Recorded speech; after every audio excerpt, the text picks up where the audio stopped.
Hi. Welcome in. Good morning. He told as me, Chris would say. well, it is good morning. It isn't good morning. It's not morning. But you know what that's from. No, I don't. It's what Bilbo says to Gandalf every time he sees him. Good morning. What do you mean, good morning? It's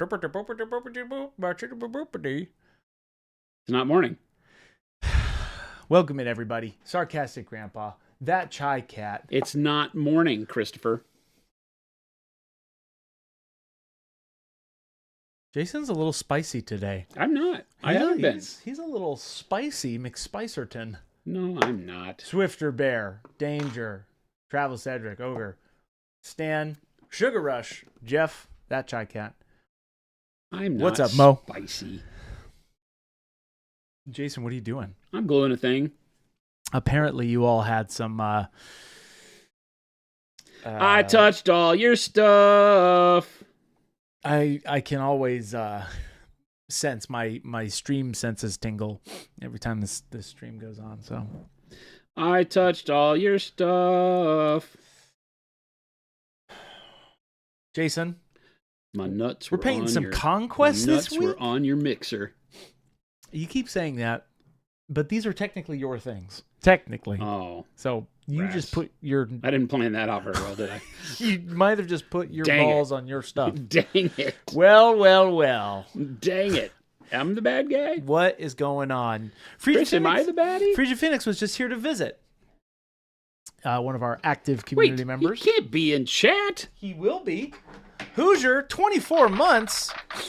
I was going to say, if Frigid's already in chat, he just walked out the door. No, he's talking to Baby J for a little bit. Oh, man. We had a really good, fun win-win something time, Mo. Oh, you tried. I like that. See, Mo? I know you love me deep down. Yesterday, they were like, something, ship metaphor, something. What? Okay. How is it that you guys don't know that I am the ship and Jason's the captain and you are the ocean? I've said that like 1,000 times. That's on you, chat. I can't help you. Wait, you've said something more than once? I don't think that's possible. I don't think that's possible. That was without you, Chris. I know. He's I see Jason's trying to time me out, chap. He's trying to get rid of me. Time you out? He's timing me out. What are you talking about?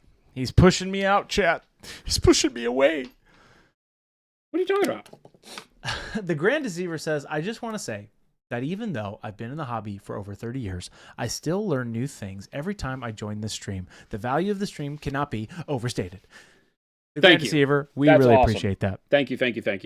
That is why we do this. And if you guys have any questions, please be sure to ask them. I'm just sharing the nonsense I've picked up and made work for me along the years. I'm glad some of it hits home for you. Hey, speaking of hitting home, we have some fun happening this week. On Wednesday, everybody mark your calendars down. The one and only Dallas from AMG will be live in studio. No way. Painting. No way. I don't believe it. I don't believe it, Chris. And, I think we're going to have some, we might do some giveaway stuff. Don't tell Jen, but we're going to give some stuff away. Dude, we're not allowed to give stuff away, Chris. Oh, we're allowed to give stuff away. She said. I'm giving my house away. No, I will not be doing that. I lie. I shan't. We're giving away so much stuff that we're not on stream tomorrow. Yes. And here's the deal. He is actually going to be in studio live painting, a guest in our beautiful abode, in our space. Right here? He's going to be painting. Whoa. Is he going to be touching my stuff? He's going to be touching something. I'm not down for this. I was not asked. No. Did I approve this? You did approve this. Oh, man. Was I drunk? What do you mean? You were like, yeah. That doesn't sound like me at all. That was a perfect rendition. Irrefutable evidence that I was a party to this. I will. I need Yes, he's going to be in studio painting. And then Jason's going to be sitting over there giving me crap, probably. It's going to be so much fun. It's actually going to be a lot of fun. Jason's going to be interacting with chat. We're going to watch. Chris is going to be doing commentary, and I'm going to be doing color. There you go. And, yeah. That's what's going to happen. It's going to be fun. Isn't that right, Jason? Didn't I just take part in this conversation? Speaking of why conversation. are you saying, isn't that right, Jason? Because wasn't I just sitting here talking? Yeah. Duh. Jeez. Duh. Jeez. When you say duh, geez, what does that mean? Duh. Jeez. Now, Jason, tell us what you're doing. I'm gluing a chain into this brother's hand. Could you center up for me so I can see your model? No. Pretty, please. Good. With sugar God, on top. man. I actually want to see what this model looks like because I was intrigued, darn it. This is what Jason does. We don't do free pub, but we give free pub because I started looking at these other models on their site. And I'm like, there's some cool stuff out there. This model got me. This got me good. The dwarf? Yeah. This big guy. Oh, the apparently Iron Drake. Everybody's saying it was so much better without me, Jason. Do you want me to leave? Hey, I never could want leave. you to leave. Lumberjack doesn't want me here. Mo doesn't want me here. They don't want me here, so I'm okay with leaving. You can't leave, Chris. I will leave. You can't let these guys get to you. Oh, they don't. You can't let them win, Chris. I won't ever. I will fight to the death. You can't let them win, Chris. Now, see, I think he's supposed to just ride on top of this thing. Okay. I don't think he's supposed to have the base, but he came with a base. So how do I do this? He came with a base? He came with a base. You don't glue him on there? Well, I don't think so. You could. I don't think so. But I need to paint him, and I can't paint him if he's on the thing. Yeah. So do I drill a hole in him and pin him? That's what we do. Drill a hole in his crotch. That's a way to do it. My spouse just told me, says Papa Chicken, that the dad jokes had to stop. She's fed up. I asked, how exactly am I supposed to stop? She said, whatever means necessary. And I thought for a moment and said, no, it doesn't. It sure doesn't. It sure does not. Whatever means necessary? No, it doesn't. Whatever means whatever. Doesn't mean necessary. Wow. I'm with you. I see that. I ain't going anywhere. I don't care. Chris is here to stay whether you all like it or not. Chris isn't going anywhere. I ain't going anywhere. I said He's not allowed to leave. Who ride or die, chat? Woohoo! Ride or die. We're back. Okay, that was too much. Oh, Jesus. Now, Jason. Jason. Yeah. What's your... You see him exasperated today. Yeah. What's the matter with you? What? Now, what are you going to prime this guy? Huh? What are you going to prime this guy? What? Yeah. With primer? Let me rephrase Like what color? this. What is your plan with this guy? To paint him. What do you want to show the world on this guy?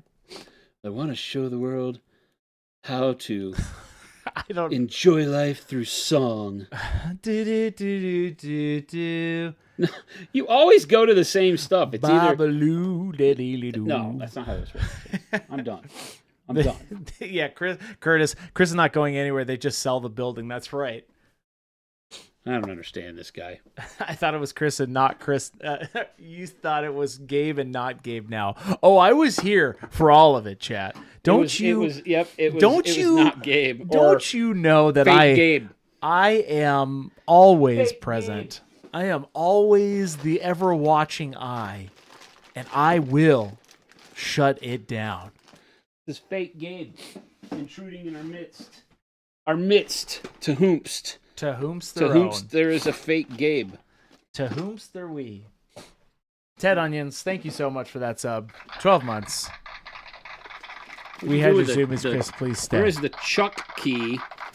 Chuck key? For the drill, Chris. The Chuck key? No. What do you mean, the drill? The drill Chuck key. The black Chuck key for the drill that's always over here. I haven't touched that. Oh, here we Jason. go. Here we go. Ride or die. Here we go. Ride or die, chat. What's up, Doghouse? How's it going? August, hi all. Nice to see you again. What's going on? I've been using my Pro Save the last few days, and it's been awesome, says little Billy. I don't know. Is it on your little dish of things over here? What little dish of things? Where you put all your little dish of things. No, that's where it should be, but it's not there. It's a little black. I truly do not know key. what it is that you're looking for, my lord. You don't know what it is? Oh, look, there's actual blades in here. I do not know. Oh, you know. Hey, look, Frigid Phoenix. Look at that timing. Frigid Phoenix was literally just here in the office. Here it is. If I ever ask for it again, it's this thing. What? That is not what I was expecting, to be totally honest with you. It's a Chuck key. No, that's not a Chuck key. That's Chuck the key. Thank you. I'm so glad you said that before me. It's a Chuck key. See? I said, that's the Chuck key. It goes into the drill chuck like that, Yeah. and then doot. There you go. We die a little every day. Swifter Bear, hey. No, you don't. Who does? Who? Oops, does the dying? We don't die a little here every day. Every day. That's not how this works. Well, I'm glad you guys all had a great weekend. Hopefully everybody had a stellar weekend. Jason, I know you did. You got a hobby Maybe I'll have to do this. nerve up your butt. You were excited to hobby. Yeah, I got a crazy model freaking... Yeah. I was telling the guys over in sales and marketing earlier, I was like, it is rare that I get such a need in my soul to model that I will drive all over town to buy stuff. I'm usually just like, just... Like to find the thing you want. Yeah. Okay. And so that's what I did. I drove all over the city to try to find Conquest models, because we talked about it yesterday on stream. Yeah. Because everybody in the city has divested themselves of Conquest. You can't get any of them. Okay. Is that just because it's not a big gaming community here? Or? Yeah, we talked about it. I think I'll put my money on the fact that none of the stores have invested in having their employees champion the games they sell. I see. That's probably a lie, because 40K is easy to have a champion for. If you have anybody that's in a miniature painting in your store that you pay as an employee, chances are one or more of them are going to enjoy something in the Warhammer world, right? That's just kind of a given nowadays. Right. So you can have a Warhammer champion pretty easy. But if you sell Conquest, a lot of stores sell Conquest in games like Conquest, Malifaux, things like that, because of the simple fact that people in their store decided to like it. But those people will change their wants and needs fairly regularly. Mm-hmm. They'll get excited about a game. I know I do, right? I get excited about a game and then I don't care about it. Get excited about something else. And if you don't have somebody championing it, whatever you do.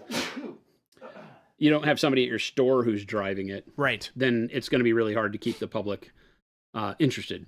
And Swifter Bear says, explain Conquest like I'm 5. Never heard of it. Conquest is a fantasy world. Okay. And it's a rank and flank game. Right. Oh, it is rank and flank. It is rank and flank. Gotcha. It is, everything that you do. There's 2 versions. There's First Blood, which is a skirmish version, so it's models on round bases that you can play in small model amounts. Oh. And it's a really cool rule set. They have a skirmish and mode. every box set that you buy comes with both rule sets. The rule sets are free. You can get them online, so you don't have to buy any books for your faction. Okay. The online app is free for your phone and everything, is also free, and you have to pay for it until you buy models, and then you buy models and scan the code inside the model, and it unlocks the app for free. So really cool. And I'm not big. I don't know a lot. I haven't played the game, but I've watched some battle reports, and I pay attention to this stuff. So but the reality is, it's a neat game. It's you buy units in regiments. So a regiment of dwarves would be 12 dwarves on a plate, and they have a number of stands as part of their unit profile. And a stand is a square base, like, if I can get one here. So because it's rank and flank, I think I saw what you were talking about. Like this. So. Oh, okay. Ooh. So a regiment this would be a set of regiment bases. You would buy a box of dwarves. It would come with 12 models. It would come with 3 big square bases and 12 round bases. And the square bases each have 4 spots in them. So 4 miniatures would sit on a base, and that's called a stand. Okay. And so each regiment has a number of stands that make it up, and you can buy more stands for a regiment. So at its base point value, you would get 12 dudes on these 3 bases. Okay. And so you have 3 stands of dudes you push across the table. How many boxes do I need to play that skirmish game? 1. Just they sell the First Blood box. It comes with like 15 deals as a full list, and it's pretty cheap. It's like $100. Well. 80 to $100 get you into the skirmish First Blood game with everything you want. Now it comes with not enough to necessarily make regiments for the big game. So if you're interested, I would always say that your better bet is to buy a box for $150 that has the models for the rank and flank game, because you can use them all in the skirmish game. Oh, because the rank and flank models, you build them and they come on the round bases, so they're made for the skirmish game like this. But then you just put them in the square base, like the Song of Ice and Fire is very similar. Each of the models is individual, and they go in there. Song of Ice and Fire is rank and flank, and you pull models off as you take wounds. I didn't know that. This one, you don't have to pull the models off. You just, as you take wounds, the base takes wounds, and then when it's up to its number of wounds for a stand, you remove the stand. And what's the size of these models? Because these 38 mil. 38 millimeter. Yeah, 38 mil. The standard dwarves in the game are as big as Primaris. Yeah. And these are dwarves that are still shorter than the normal guys. Oh, this is kind of cool. So that's a cool model. Yeah. Oh, I think Jordan is the one who showed me this a while ago. He had like a big Roman dude. Yep, big Roman guys. He painted up a couple models on stream. If Chris likes zombies are always doing 100 Knight Goblin Regiment for Old World, I already have 120 Grots for Age of Sigmar. You should have seen the video they did where he rolled all the dice on the floor. Oh my gosh. For all his archers. It was 120 I think he hit like dice. 4 times. 9. I hit 9. How many wounds did you do? That was it. 9 wounds. 9 wounds? Total. For 140 and some then odd Philip, shots. Yeah, it Crazy. was not good. Well, they're not good at what they do. No, but they're fun. Thematic. Do you have the airbrush on? Oh, yeah, sure. I do not. Please, sir. Please, sir. You can see even the monsters have the regiment base. Yeah. So back the camera out a little bit for me. So the monsters have regiment bases too, so that they still rank and flank. You line up, and whenever you charge, your entire regiment would hit the flat edge to flat edge. Yeah. And you can get flanking bonuses for charging in the side and the rear. And so it's all a base. It's a game of there's some geometry in your movement, because you have to see where does my angle of charge take me in relation to the opponent's base. Yeah. And you wheel your units to make that work, which is always for Warhammer Fantasy, the old world fantasy. That was the best part of it, is that it took you more knowledge of movement to be proficient at the game than I just shove all my dudes up and shoot you. Okay. So it has a bunch more tactical flair. I really like the idea because it's kind of like bolt action, which one of my favorite things with bolt action is that you don't necessarily get all your models on turn 1. Okay. You pick dice out of a bag for bolt action, and it's randomized who activates when. So that's how bolt action does it, is that you pull a die out of a bag, and if it's yours, you bring a unit onto the table. Yeah. Typically, not a lot of units start on the table. You bring them in from reserves. And so you pull a die out of a bag, and it'll be like, if it's U.S. and Germany, and I pull a U.S. die, I'll put one of my units on the table. So there's a cat and mouse game of which unit do I put out. Because if I put out infantry, and then you put out a big heavy machine gun and shoot them all, I could be putting units at risk. Oh, I see what you're saying. So you don't know. You're saying, what unit should I put out? Because if I put out my tank first, then it tells you where you should put your anti-tank gun. If I wait for you to put out your anti-tank gun, I can counter-deploy my tank somewhere else. So there's a whole waiting game. This doesn't do that. This does it to where you build your deck at the beginning of every turn, each of your unit cards. Yeah. You put them in a deck, and then you turn it over, and each turn you alternate flipping your top card, but you get to know what your top card is. You build it blind, saying I'm going to go from top to bottom of my deck. Interesting. And then you turn over a card, and it's like your general, And if your general isn't on the table, then you don't have to do anything. So you can still kind of cat and mouse. So I can draw a card that doesn't do anything and force my opponent to have to put a unit on the table. Interesting. And so it has a lot of back and forth. Your monsters like this don't even get to come in until turn 3. Yeah. Okay. Okay. So there's limitations on how they come in. Like it's like monsters. a 10-turn game, but the turns go super fast. And it goes small, light units first, then medium units, then monsters. Okay. There's only 3 types. Now... And you roll dice, so it's still variable. I think by turn 5, all of your units are on the table no matter what, because you get like 1 guaranteed, and then you roll for the rest or something like that. So. I mean, the models are cool. Now, Jason, yeah, you're going to prime this, right? Duh. Can you do me a favor? No.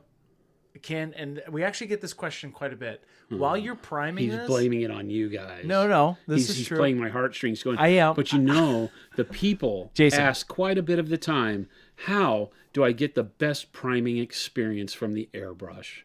So, Jason, could you please take some time when we do this to do it in a manner where you really go into detail so that I could turn this into a YouTube video? And then I go, gosh, shucks, Chris, when you ask like that, it's hard to refuse. So here we go. Jason, could you show us how to prime models with using just tips on airbrushing? Did we not just have this whole conversation? I know, but I'm gonna pitch it again. No, Mo, none of this is scripted, which is hilarious. Mo, I hear you, but Jason, that was the best intro that we will use for this YouTube video. Jason, can you teach us how to? Yes, Ogre says yes, please. I just got an airbrush and don't know how to use it. Help me. Yeah. Which is actually a great time to do this, because specifically when it comes to priming, Jason, that's what we'll focus on. All right, we will prime. First things first, don't thin the primer through the airbrush. Now I have to figure out like what I want to do. I think I want black, believe it or not, and then we'll go over it with the purple and the other colors. But I think I want to start with black because I want to ensure that I have super dark shadows. So I'll show you how to prime the model with black. We're going to use some other primers too for color, not for priming. So we'll start with black. So just take the primer, if you're using ours, and pop it open. When you're filling the cup, make sure that you don't fill the cup more than about the bottom quarter of the cup. The reason for that, with acrylics, you don't ever want to fill the whole cup up, even though it seems like I'm going to use a lot of primer. You want to use less, fill more often, okay? The reason for that is that the acrylics will start to cure faster in the cup, and they'll start to create a skin of dried paint along the rim, and then that skin can fall into the brush and cause it to clog, okay? So then I'm just going to start lightly dusting all of the model. And by lightly dusting, it means I'm not pulling the trigger back as hard as I can. I've got paint coming out, but it's not blasting and putting a ton of wetness on the model. You can see that the model looks almost dry, right? A little bit of sheen, but not super wet. And you can still see more gray than the primer color of black, and that's okay. I just want to dust the whole model, get a little bit of black on everything, but I'm not trying to make an opaque paint coat here. The reason for that is I want to have the first layer of paint be able to lock onto the surface, right? If there's any dirt or Cheeto-fingered oils and stuff like that, I want the primer to kind of be able to lock around all that and not be affected by it. So I'm not spraying super thick. A model like this is going to take some time, right? Because we have so many areas and undercuts and things. So. And are on this stage, are you looking to get everything or not yet? You want to get all the major surfaces. Uh-huh. You want to get up into crevices and things like that as best you can, but you're not looking to get full coverage. By full coverage, I mean opacity. I don't need the whole model to be pure black. I just want to get a little bit of paint on everything. Yeah. So everything will be this dirty, dusty gray now, right? So like that kind of thing versus none, right? But zoom in real close. Yeah. Because what you'll see is that it's not covered completely, right? There's a lot of gray still showing through the black here. This gives us a nice thin coat that allows us to get tooth from the primer, which is what the primer is for. It's meant to cover the substrate and give what we call tooth, which is a surface to grab onto for all the rest of the colors you paint with. It's the only reason you use primers. Now, we also do colored primers so that you can have that effort that you're putting forth to get the tooth on the model also be a color you want to use. So, you know, dark camo green for doing like tanks and infantry, for bolt action or something like that. Cadians, you know, you can use colored primers. But the idea of all of them is the same, is that we are trying to give ourselves enough tooth for all the rest of the paint to grab onto. And the best way to do that is to make sure you do a very thin coat so it locks onto the model, and then go in and shoot more coats on to get opacity. So like I said, this first one, just to give us coverage so that all the other paint will start being able to lock onto this.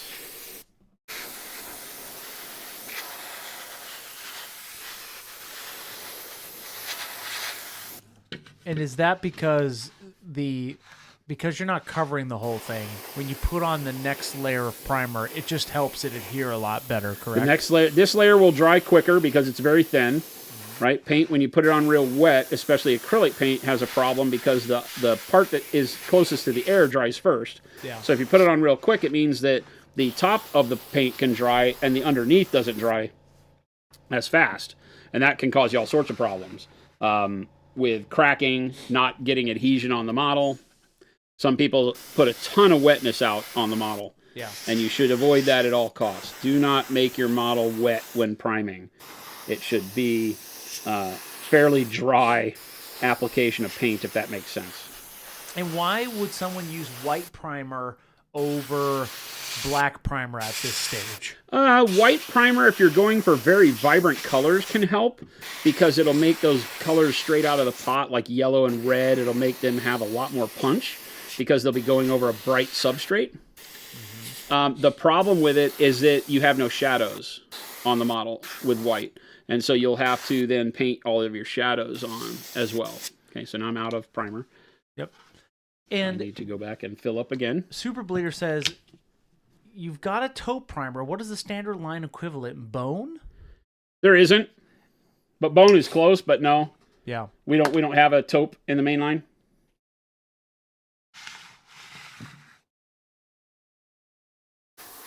So Ogre says, so thin coats of primer until it covers the whole model. You got it. Just keep doing thin coat one after the other until it starts to cover. Don't ever apply the paint wet.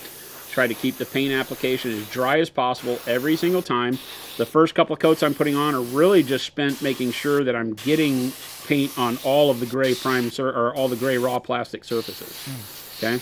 Especially on a model like this where there's a lot of spots that are hard to get to. A lot of undercuts, right? A lot of underneath cracks and crevices in the skin and the scales, getting in between the scales and all this stuff. So I'm just putting these coats on my second. I'm kind of cheating on the second coat now on some of these areas, so I can see what I haven't hit. Right. And what PSI do you typically use, Jason? I'm using 23 right now. 22 is usually what I say, but it got bumped, so it's up to 23 or 24 right now. And Ogre saying, will my needle size matter for priming? No, I mean, I wouldn't prime with a number 2 needle if you can avoid it. You can get too small.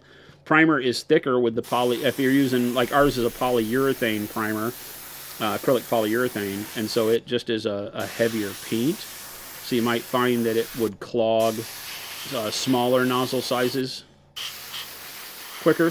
So just be careful of that.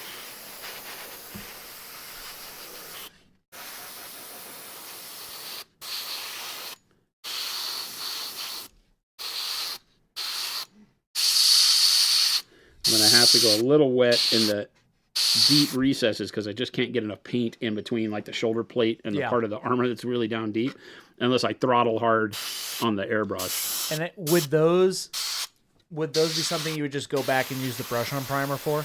No. I mean, you might have to go back in, depending on the shape of your model, and use some brush-on primer to touch up areas that the airbrush just couldn't get to well. Because sometimes you can poke a brush in better than you can get the airbrush to get between, you know, panels like this with a very hard right angle. Usually you can flood the area with paint, but don't do that until like the third coat. Like I said, just try to keep it light. Mm-hmm. Ogre, I'm glad this is helping you. Swifter Bear says, actually, on the topic of primer and acrylic paints, does the matte finish for your paints maintain over a glossy primer? During the winter, I typically switch to Vallejo brush on primer and found my paints seem to have a slight gloss to them. If the undercoat is satin or glossy, and then you paint a matte paint over it in thin layers, you're going to keep some of the shine of the undercoat, right, your primer. So there's a chance that, you know, a glossy primer makes the model glossier for sure. I think that more depends on how your application of our paint, of the top coat layers of paint goes. You know, anytime you're glazing, you're going to inherit some of the sheen of the paint underneath. So take that into account. Ted Onion says, I don't know how you run that primer without thinning. I've tried at least 10 times now, and I still clog in less than 20 seconds. I've cleaned out this airbrush umpteen times too. I just can't get it to work. Maybe there's like an internal mechanism in the brush that's messed up, maybe? No, and people hate it when I say this, but your brush isn't clean. You may think you're cleaning it, but you've got a big clog. You've got dried paint along the nozzle aperture or in the body of the brush that you're not cleaning. Yeah, you need to scrape it or something. There's no reason. I mean, we're in a very dry climate here, super dry in Arizona. So if they were ever going to have a problem with clogging, we would have a problem with clogging. Well, and heck, Jason just started using this other airbrush just the other day, and you hadn't used that for a minute. And it was probably a year, maybe longer. But yeah, it's generally going to run down to where if you handed me your brush and I were to clean it, it would get crap out of it that you would think you had a clean brush, and I'd show you you didn't. Yeah, so maybe just take another stab at it, Ted Onions. Yeah, because you don't ever want to thin primer.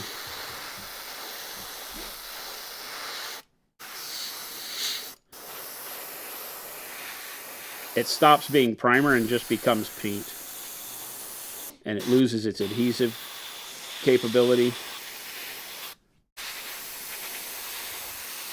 People that typically have problems with primer adhesion and, you know, say that, oh, but my primer's tearing off and things like this, or thinning the primer.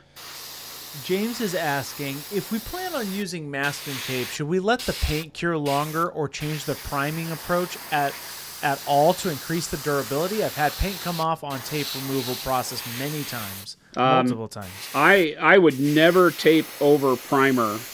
Primer really wants a base layer before it really toughens up. Okay. So now, this is not true if using like spray primers. Like our spray primer will allow you to tape and do other effects over it because it's a different solvent and it's harder, dries to a harder consistency.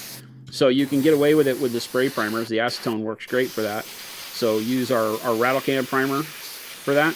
If you want to use the airbrush primer and you spray like this black and say I wanted to do hazard stripes all over it for whatever reason, then I would want to put a base coat down. Even if that base coat were just spraying coal black over the top.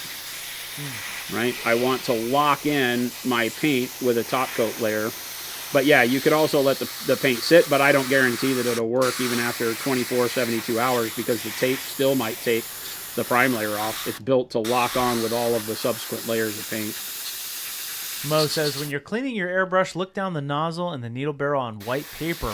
You'll be able to see all the crap, and if you don't see the white paper, for sure clog.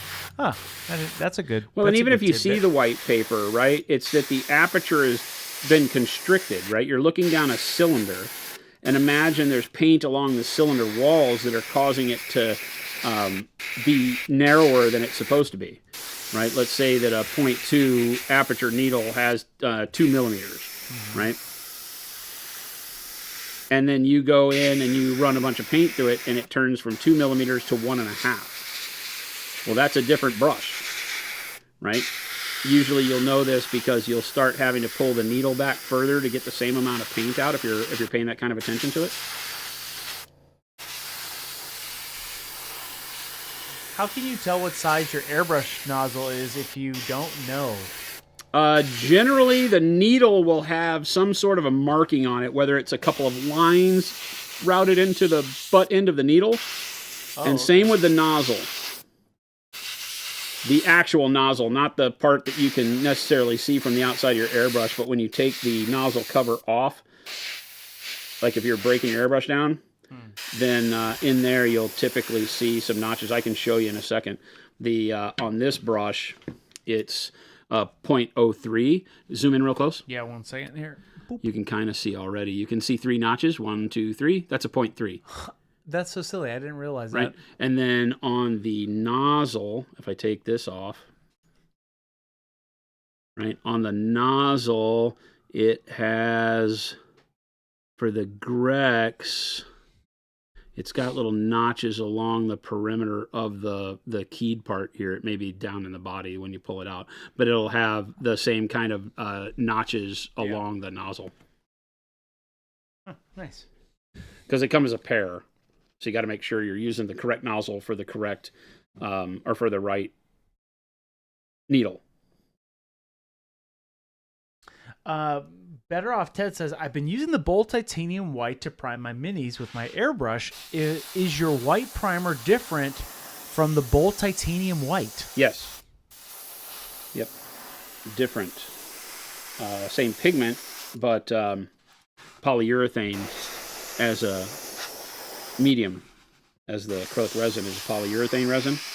It's stronger than the normal paints. Now's the toughest time of priming such a big beast because you got to try to figure out all the angles you'd missed, and how to get paint into them. Jeff says, do you find that air leaking around nozzles and end caps is a common problem in airbrushes? No. Shouldn't be. Was thinking of switching to a Grex. Just curious. No, maybe it's not tight enough. Jeff, I don't know if you're experiencing that problem, but it's clean funny. it, and sometimes it just is a matter of it not sealing properly. Yeah, but you don't want to over tighten it either, so you got to be careful there. I'm going to go ahead and rinse the cup out because I'm noticing that I'm getting some black that is no longer moving as I've filled it 3 times now. So I'm just going to rinse it. I don't have to clean it. I just need to rinse it out. Next time you think about it, we need another roll of paper towels. You need another paper towel? Another roll of paper towels. I can get them. At some point. We don't need it right now. But. That Chai Cat, when I Zenithal with Bold Titanium White, I get a wider speckled spray. It only seems to happen with Bold Titanium White. Do I need to add a little medium? Not sure what's happening. I mean, you might want to thin it if you're putting it over black, but speckled spray. The speckled spray is typically going to be, again, from your airbrush creating turbulence at the nozzle. The needle could be bent. You could have a slight bend to the needle right at the tip. Or you could have a little bit of paint at the nozzle opening that's causing it to be out of round. One thing I tell people to look for all the time is this piece, the surround or the nozzle cover. This piece has a small hole in the front, and that hole, as you can see, sometimes paint gets on that front of that. You can see a little cloud of blackness there. Mm-hmm. And that'll cause that hole to get out around it. It'll turn it into an ellipse because paint will build up on one side, and that'll cause your paint to sputter and have all sorts of problems too. And he only rinses with water. Yeah, just water. Water and a little eyedropper thing.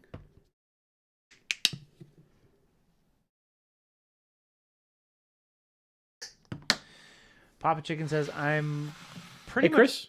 Oh. Oh. Well, That's what it sounds like when you pop a chicken. Hey. Well. I didn't know that. Thank you for sharing, Jason. Do.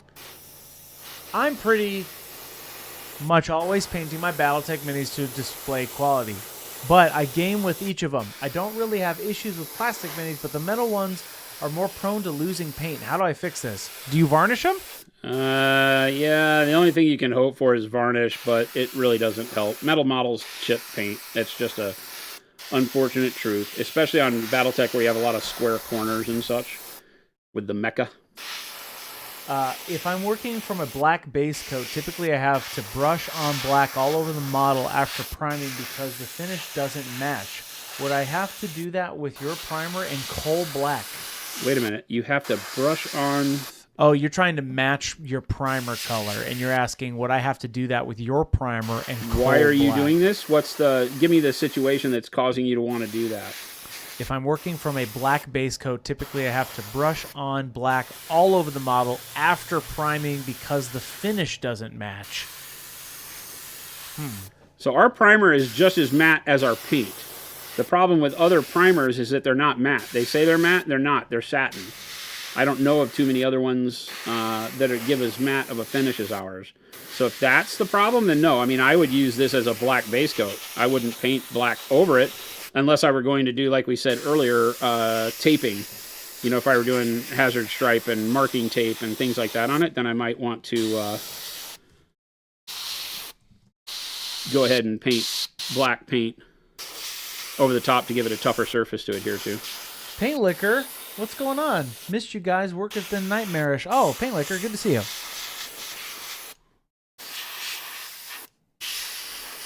But no, you should get a nice matte finish with ours that matches all of our paint so that as you start painting over it with other colors, you don't feel like it's primer and paint. It just all feels like part of the same family of colors. The only difference in our primer is the adhesion, the resin that we use as a polyurethane resin. Sark says, for instance, Chaos Black Spray doesn't color match to Abaddon Black. Right, yes, correct. If you're using two different colors of black, then that's kind of what you're, because they're not supposed to be the same color. For our coal black is not quite as black as our primer, but it's very, very close. But our black primer is good enough to use as a base coat, so I don't know why you would do it any other way. You can, but yeah. As a base coat, black is black is black. It doesn't matter, right? As long as it doesn't have a lot of blue in it or something, then you can use our base coat. And if you needed to touch it up with coal black and only in a part of it, and then put, color over all of it, it wouldn't matter. You wouldn't be able to tell. And sometimes when I miss a really hard spot on a model, you go back in with our brush-on primer and finish it out. I like how he said, the only thing I miss is the really, really hard ones. That's true. That's what you just said. That is true. Like the whole back of the model? No, you tell me not to prime that. I didn't say that. You're like, Chris, I demand you to not prime the back of this model. That is never once. Yes, my lord. Have those words. Yes, my lord. Yes, my lord. None of those words have ever been uttered from either of our mouths. Mo's like, he's never called me. Here we go. He's never, yeah, right? He's never called me my lord, number one. Yes, my lord. Didn't spray it, I did. That's exactly how I sounded, Jason. As he's cowering, like yes, he's gonna get beaten. Played, I didn't do the back, I did. Hooty hooty hoo.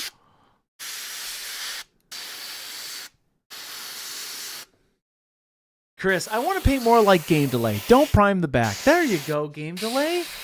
Right. Why would you prime the back? Yeah, I mean, geez, why? Right? Thank you, Jason.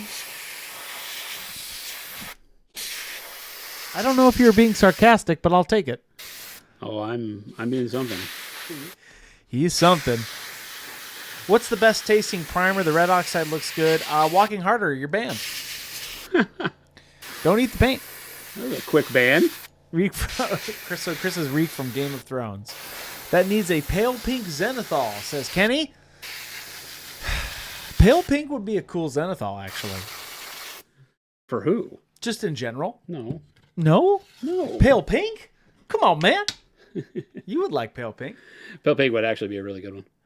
Taupe. Well, your combo. I've really been loving taupe and then bright ivory over the top because it gives me a little bit of warmth from the yellow from the ivories and the taupe. So it's been a great way to get a zenithal as long as you're doing something that, has skin. Like I wouldn't be afraid to do that on this guy because of the scaly skin texture.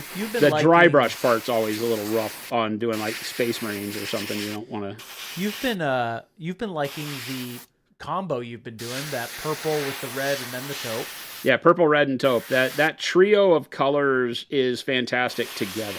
Yeah. Right? So they work super well as a combo. Good God, man. I don't know if this will ever be done being primed. I think at some point in time you just have to be like, good enough.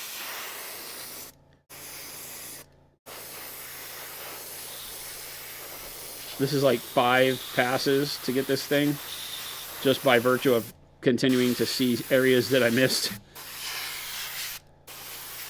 Got a lot of ledges and flat spots with right angles that underneath the right angle you're like, oh, that's still completely gray. The underside of this chain is completely gray. Hi, Jason. When do you think color of primers will come to Canada? Color primers. Like the Color Forge Maybe, or our I think spray you're primers? talking about Color Forge. Or, Yeah, I would assume asking about Color Forge or our sprays. Yeah. Because you have access to all the regular colored primers. The airbrush primers are all available there. Well, I say they're available for the distributor to bring in. I don't know if they're there. We are in the midst of starting up Monument Canada. Yeah. And so there's a lot of things, unfortunately, in the kind of limbo. So our distributor is working very well with us on getting all that done, but they may not have brought the new primers in yet. I don't have that info. I can't tell. And Papa Chicken says, what do you think about making a primer medium? We asked about this yesterday or earlier. I think it was yesterday. No. Why would I do that? Why wouldn't you? We don't have polyurethane paints to mix with it. So now you've blended the resin, so there's no real reason to it. It's just like paint at that point. You know? It doesn't do anything. Not that you can't, but it doesn't. You might as well just paint them out with the colors you already have. The primer medium wouldn't do anything. Old man's asking about Color Forge in particular. Yeah, Color Forge. Again, I actually had a meeting on it today. We're at a point where we really need to get the shipments to Canada due to all the tariffs and the Canadian stuff. They say they're backing off of reciprocal tariffs, but I don't know if that's true. I haven't heard anything from our brokers to maintain that in a way that gives me confidence. And so I've got to be able to make sure that we don't lose money shipping it up there. So I need to ship it from the UK. So we're talking today with my purchasing guy about how to get an order put together that we could get what we need restocked here, as well as getting paint up to Canada at the same time. So that's what we're working on right now, and hopefully it can happen sooner than later. I know that's not good and what you want to hear, but that's kind of all I got right now. Snake Plant says, hi, folks. Hello from Ireland. Hello! I'm enjoying playing with a limited color palette, in parentheses, Zorn. What's your ivory black? I'd like to pick up some. Thanks. Ivory black. What do you mean ivory black? It must be a name of a color. Coal black? Yeah, maybe it's that. Ivory's white. Bone. Right? So I don't know ivory black. That's not a color. Is that another manufacturer's name for a color, maybe? I'm looking. Maybe it's just like black.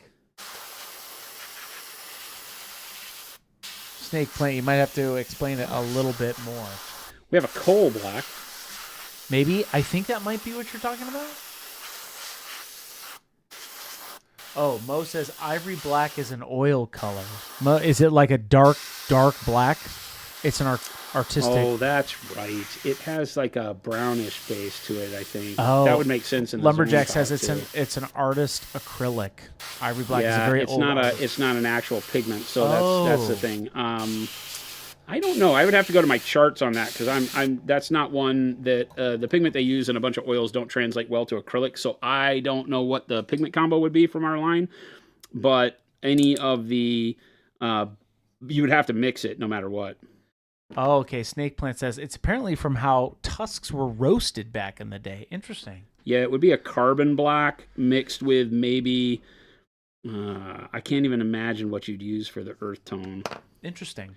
But a black and an earth tone would work. So our coal black or our black in our expert acrylic line, and then maybe mixing in like sepia to the black would work well for you. Both of those colors would work very well in the Zorn palette. Big Daddy says cold black would work fine. Maybe some dark warm gray. Okay. Interesting.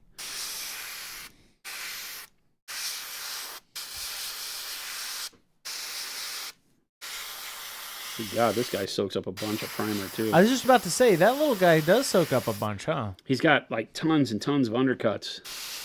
Lots of little bitty details. Again, these models are great. They've got a ton of neat design work going on, but holy, over detailed for such a tiny thing. Wirehead said, last time I saw an ivory black, it was dark black with a blue pearlescence. Interesting. That doesn't make any sense, but okay. Nice to see Jason doing a painting class at Adepticon. Do I need much experience to attend? No. You have to be painting. I mean, this one is a more advanced process. What is it? We're underpainting flesh. Oh, right. We're doing Prince Namor from Marvel Crisis Protocol. So it's basically a naked man with his undies on. A dude in Speedos. A dude in Speedos? Yeah. An Atlantean in Speedos or whatever.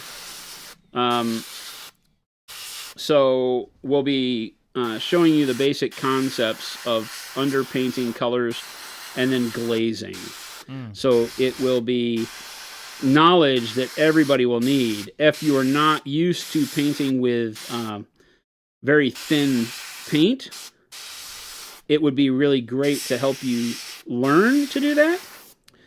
I do not guarantee great outcomes for people that don't have the experience, but the learning you will get will be fantastic. Does that make sense? Mm-hmm. So you may sit in class and then leave class with a model that you're like, well, I don't want to show anybody I painted that, but you will have the knowledge that goes along with having attempted it that will help you with every model you ever paint.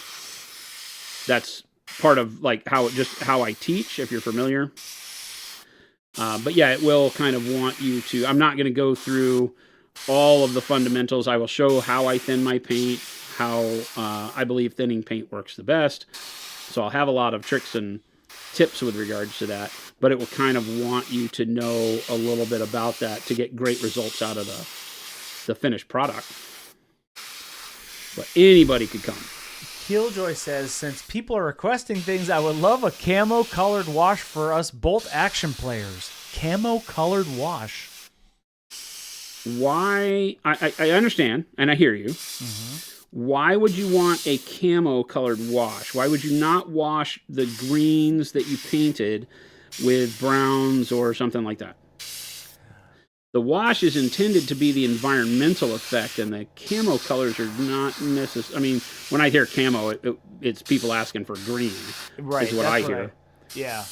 Because brown and black, which are also camo colors, already exist. So that would be my question. Not trying to put any pressure on you, but when you do a wash, right, I would think that doing a brown wash over the green you've done and thinning the brown wash out so it doesn't, turn your green to pure brown would be the better bet than trying to wash something in green.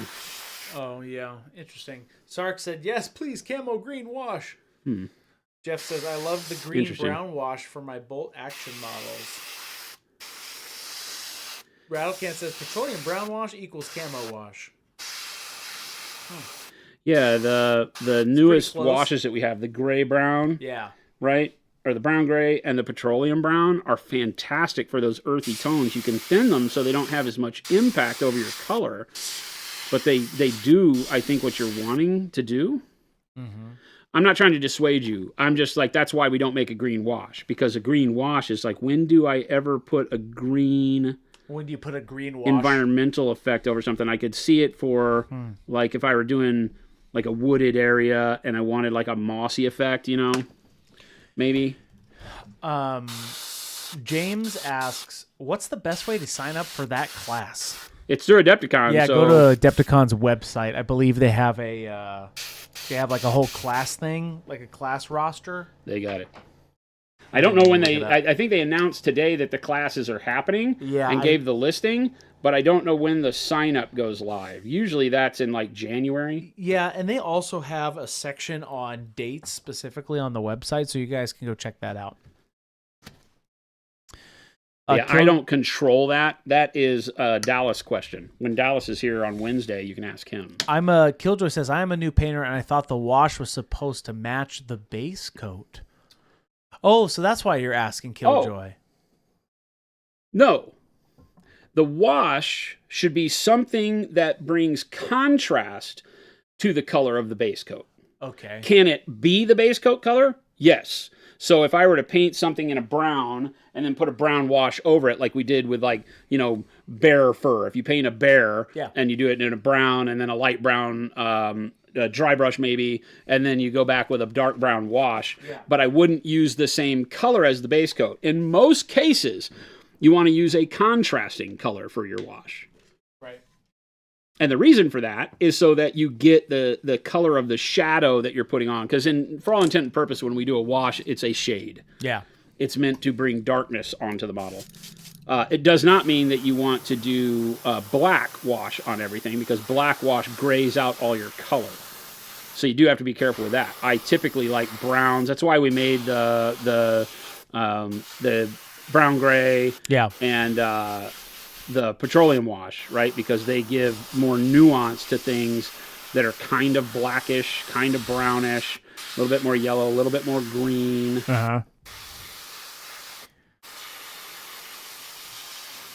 But no, when doing a wash, think in terms of, really everything can be done with black and brown. But there are certain times where you don't necessarily want it to look as earthy toned as that. So you might want to thin it, mixing the black and brown together. That's where our brown gray comes in.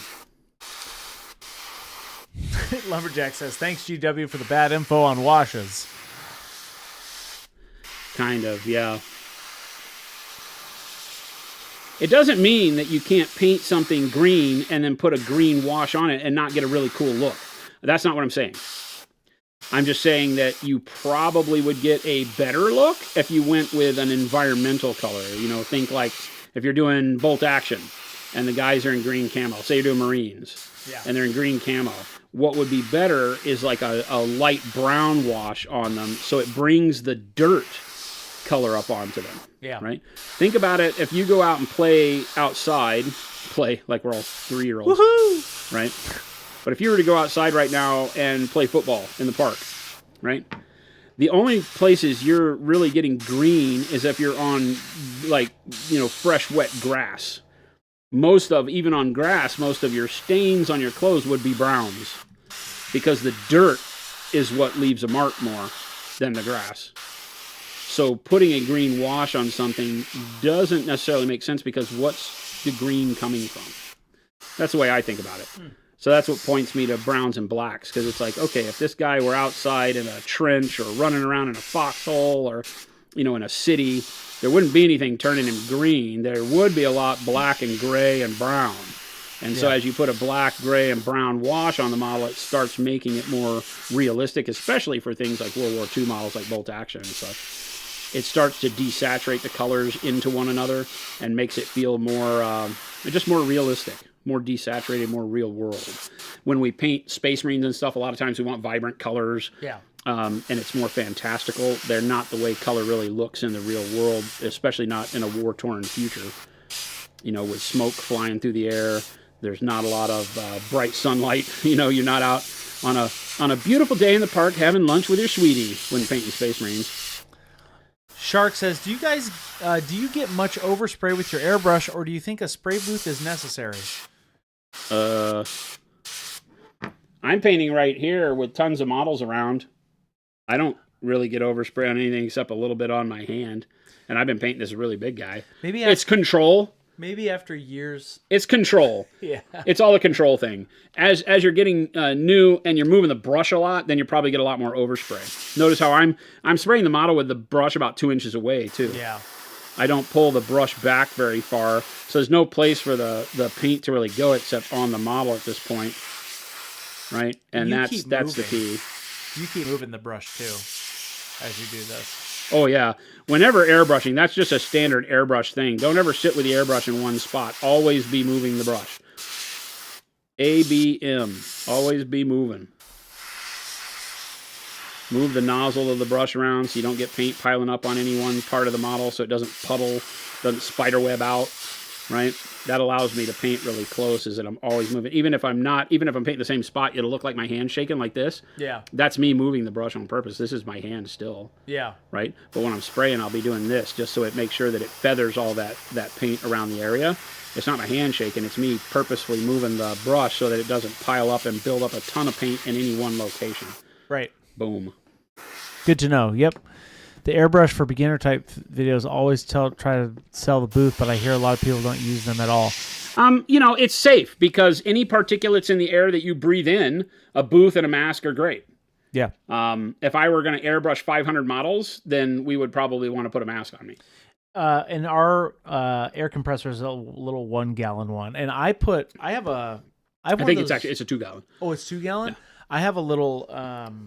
It's a California air compressor. Yeah. It's meant for finish work in houses. It's a finish nailing air compressor.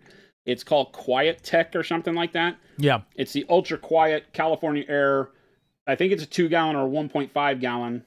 And it's made to be picked up and be mobile so that, when you're doing finish work on cabinetry, you can pull it around in the house because it's the perfect tool, right? When you're doing finish work on woodwork in a house, you're generally doing it when there's a lot of people there already because the house is basically done, except for you. You're one of the last people there. And so quiet and all that is big key, and it works great. We've had it for years. And it's fairly cheap. We got it on sale, I think, through Amazon at one point in time, or maybe direct from their site, for a little over $100. Yeah, you can buy them pretty. Man, it was the greatest purchase. Because if you buy, it'll cost you that much for like an Iwata. Well, yeah. And it's a garbage compressor compared to what we got. I have a little air purifier on my desk too that I turn on with an ionizer. That helps a ton. Yeah. If you get one of those ionizers, that helps a ton because that puts a positive charge to particulates in the air or a negative charge and pulls them to the ground. It's something that it keeps them from floating in the air because it puts a charge on it that's opposite to the charge of the air itself. So that the particulates move out of the air. So they drop to the floor. Too. It makes your whole area dustier. It does. That's the problem. It creates more dust, but all that dust lands on the table instead of floating in the air. So ionizers are great for that. Yeah. They make the air, the ozone machines, they make the air smell like ozone. It's very interesting. I like it because I put it in my garage and I don't ever have particulates. It is funny. The whole desk, though, it's dusty. Yeah, it's super dusty. You can because it pulls all that stuff out of the air and lands it on the desk. Yeah. Yep. That's the whole point of it. My mom used to have one of those ozone machines in our house when I was growing up. Yeah. And I was always like, why is it so dusty? We have to dust every third day or something. Called me Molds and says, do paint particulates stay in the air for a long time? I always use a mask. They're light. They can float around until, they will fall to the ground, but yeah. Yeah, well, you want some airflow, too. You don't want It's like sawdust. Sawdust is super heavy compared to paint, but how long does sawdust float in the air when you're cutting wood at your house? Have you ever done that? Yep. Sawdust is in the air for, you can see a haze after I've been cutting wood for a long time. You go out of the garage and look back in, and it's a cloudy haze of dust. It's not just the big... It's not like the big particulates of sawdust. The big stuff falls to the floor. It's the stuff you don't want to be breathing that hangs in the air. Right. That's why, number one, spray close to the model, right? Don't hold it a foot away from the model because then the paint that a lot of that 50% of your paint isn't hitting the model. It's going out in the air. So you mean hold it close so that everything hits the model. Yeah. Right. So everything's on the model. That's why you have to move the brush because if you just hold the airbrush close to the model and pull the trigger, it will build up a big puddle of paint real quick, and then it grows those spider legs and webs out. Right, and especially if you start painting with thinner paint. Primer is not that big of an issue, but with thinner paint, as you start layering, it starts spider webbing very quickly. So that's why a lot of times, even before I start spraying, I'm already moving, and then I pull the brush, and then I'm moving the airbrush so that no one spot on the model gets paint built up for very long. I'm doing this, Mm-hmm. Yeah, I would look into a little air purifier for your room. Do the booger test, yeah. If you blow your nose and it's the color you've been painting, you're doing it wrong. All right, Jason, what's next? Color. Are you going to do a colored zenithal? Purple. Well, why do people... Where's zenithal come from? Well, zenith is the furthest point in an object's travel along a arc. Okay, so that's or where rotation. that's where that term comes from. It's right? technically would be straight up noon, which is incorrect. You don't ever want to. That's why I hate the term. And a lot of times you hear me say, I hate calling it zenithal. I call it pre-highlighting. But it's one of those where you kind of have to give in because everybody knows it. Well, I zenithal my models. And it's like, okay, I get it. Please don't zenithal your models because that would be painting them all from straight up and down. And that gives horrible shadow. You don't want to do that. But we'll go with it, right? We'll say that's what it is. Yeah, okay. But yeah, that's where it comes from, is that you're painting from a location like the zenith of the sun's travel across the sky, right? It creates shadows and volumes. Because really the airbrush, once you get into doing that, the airbrush is your light source. It's hard for a lot of people to kind of put that into their head, but if you treat the airbrush as the sun or the light source, right? So all of our models are outside fighting. Yeah. So my airbrush is the sun. Well, if you think that way, then all of a sudden you're locked in because what does the sun not do? With relation to your model on the combat field. What does it not do? It doesn't move around. The sun doesn't move around. Yeah. Oh, I see what you're saying. The sun may not even in the sky may not even look like it's moved at all by the time the battle's over. Oh, that's a good point. See? So when doing your zenithal priming, if you imagine even the rattle can or the airbrush being the sun doesn't move all around the model. So don't zenithal all around the model. Pick that point and spray in that point, and you can go up and down. I talk about it a lot, when you're doing it with the brush, right? You can keep the brush at the same angle. This is the sun, so 10 and 2 is usually what I say. So you're either 10 a.m., right, over here, or 2 p.m. over here. Can you do that one more time? 10? Right, so you're either 10, spray from either 10 or 2. Okay, I see. Okay? Don't spray from 12. You get too harsh shadows, and it doesn't, unless you have a specific story you're trying to tell, don't ever spray directly down, right? When doing the highlight. You can spray directly down when doing colors and stuff. You'll see me do that all the time. But when you're doing that bright highlight, the white over here for the zenithal, you'll pick 10 or 2. And then what you don't want to do is bring the sun around like this. The sun doesn't move that way. You pick it where you want it. Do you want it to be in front of him off his shoulder at 2 o'clock or behind him or whatever? So usually I do it from the front at 2 o'clock. I'll spray like this, and I'll make sure I hit every area that the model can go with. I'll bring the brush up and down vertically like this, but keep it at the same angle. Notice how my brush never changes angle here, right? It's angled like this, and then I'll bring it down, right? Don't do this. As you get close to it, don't do this. Don't change the angle of the brush because the sun isn't on the ground spraying at the model. The sun's up in the sky.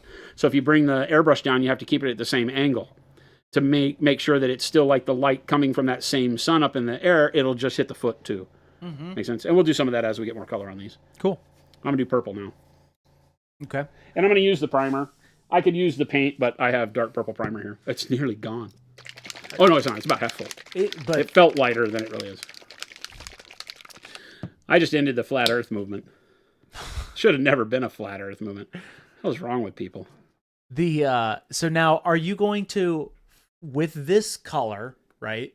Are you going to prime the whole thing like you did the black? Yeah. Or are you going to leave some intentional black shadow? I'll leave some intentional black shadow. Good question. I will leave some of the black. I'm going to paint the model, right? So let's do one of these first, right? So here, I don't have to be the sun. Here I want to get coverage, but I'm painting from up above to start, right? So everything gets hit from up above.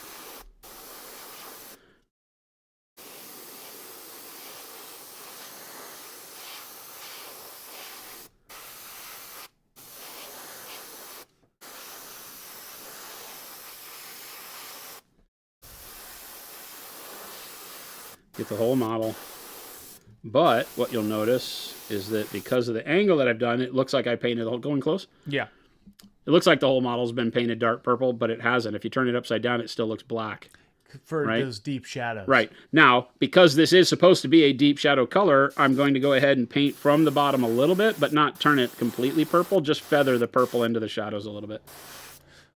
I think I might need to recenter your camera a little bit. Well, I've got this big model here, so no, you probably don't, but I got a lot of stuff here, so. Right? It's like that. So there, now I've got a good shadow base, and I've got some good purple undertones for my midtones. Uh-huh. So that's kind of your midtone. Yeah, I'm looking for purple as a midtone here.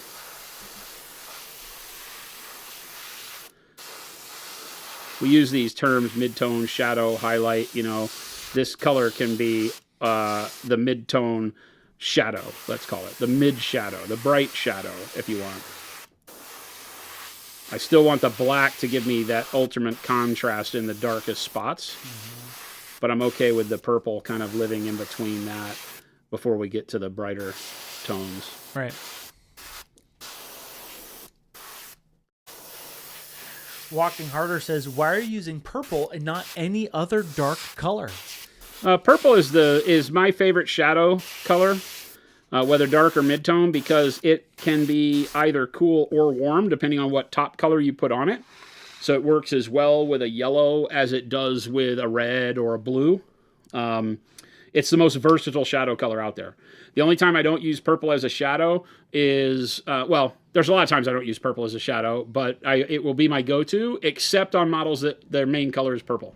If I were painting purple robes, I would go with either a reddish, like the red oxide, or a dark blue, depending on if I wanted it cool or warm. It's just too easy of a color to make work with everything. It doesn't matter what color I combo this on, so I don't have a problem painting the armor with purple, the skin with purple, right? Everything can get covered with purple. Can you move it up a little bit? Because it works with everything. Perfect. Nice. Oh, yeah, that's perfect. It does work with everything. And it just gives a nice undertone to your model, Yeah. right? Not much of this purple will exist at the end of the model, you know. In some places, none of it will. So you won't even know that you started with purple. So you'd say, okay, well then isn't it a waste to do it? No, because it will have an effect. That effect just won't make people think, oh, you painted that with purple, huh? I'm not looking to make the model look like it was painted purple. I'm looking to have that purple be a little nuanced color in the shadows and darkest midtones. So you don't even have to get it on everything, is the key.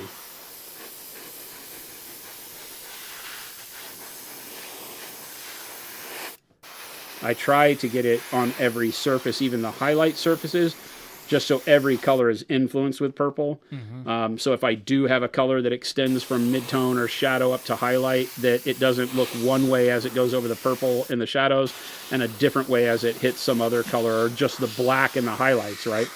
I don't want to leave the highlights covered with black here for that reason.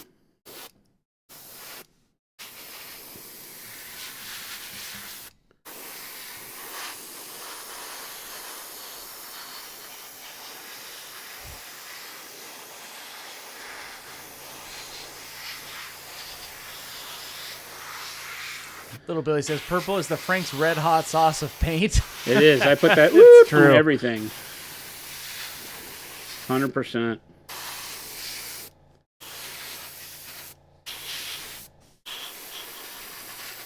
That was great. That's a big model. It's huge. It's really big. As I'm sitting here putting paint on, I'm like, God, this thing is huge. I can zoom out a little bit more, but that thing is, that 38 mil scale really makes monsters really monstrous. Beefy. Are these expensive? This guy is $139. Okay. So compare that to anything GW and where you would spend, maybe the same. You don't use a lot of them in your list, so they have to be inflated over, what they might actually cost because they don't sell as many. And Killjoy saying, what's this model name and what's it from? This is the Iron Drake, I believe is its name, and it's from Conquest, Last Argument of Kings, a game by Parabellum. I don't know if they're Parabellum Games or Parabellum Studio. I don't know what they go by, but Parabellum.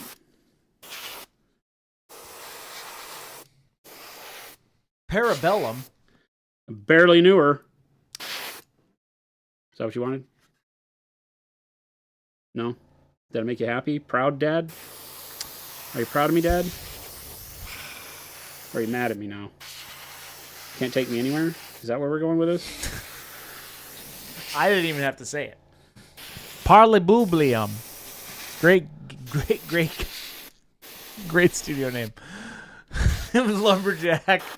Mo says that's $210 in GW bucks. And Lumberjack's like, good old GW. All right, that was 1/4 cup of an airbrush. Did all three of those models to give you an idea of how little purple I'm actually using, right? Yeah. You don't have to spray a whole bunch of color to do something like that. Yes, the Wired says Giant Squiggoth from GW is ridiculous. Yeah, the GW models are expensive. They're all. To who's their we? To Hamster Lee. I mean, GW employs thousands of people. You got to pay all those. Yeah, they got to make sure you buy those Gargants. Pay all those payrolls. Brutal King says, heard last argument of Kings and got excited. Realized it's not First Law related. It's not the First Law trilogy. I got onto him about that. I was like, how do you name your game after something that is such a known quantity in fantasy fiction and not be anything about that world of fantasy fiction? Because this is their own world. I couldn't tell you any of it. I haven't spent enough time looking, but their story is nothing Joe Abercrombie. But it's cool. It's just that the fact that they called it Last Argument of Kings was like, which is not Joe Abercrombie's to own. That's been a term for a long time throughout history. Isn't it like a generic term? It's kind of a generic way to talk in terms of great dynasties warring. Yeah. Right? Will this be the last argument of kings as two grand nations go to war, kind of a thing. I think Tolkien even used that. That's what I'm saying. I've heard that term before, but not the way you said it in the other way. It's just that nowadays, when you have such a principal piece of literature, I say principal, in the fantasy genre, Joe Abercrombie's First Law trilogy is like the Last Argument of Kings is such a well-known book. So,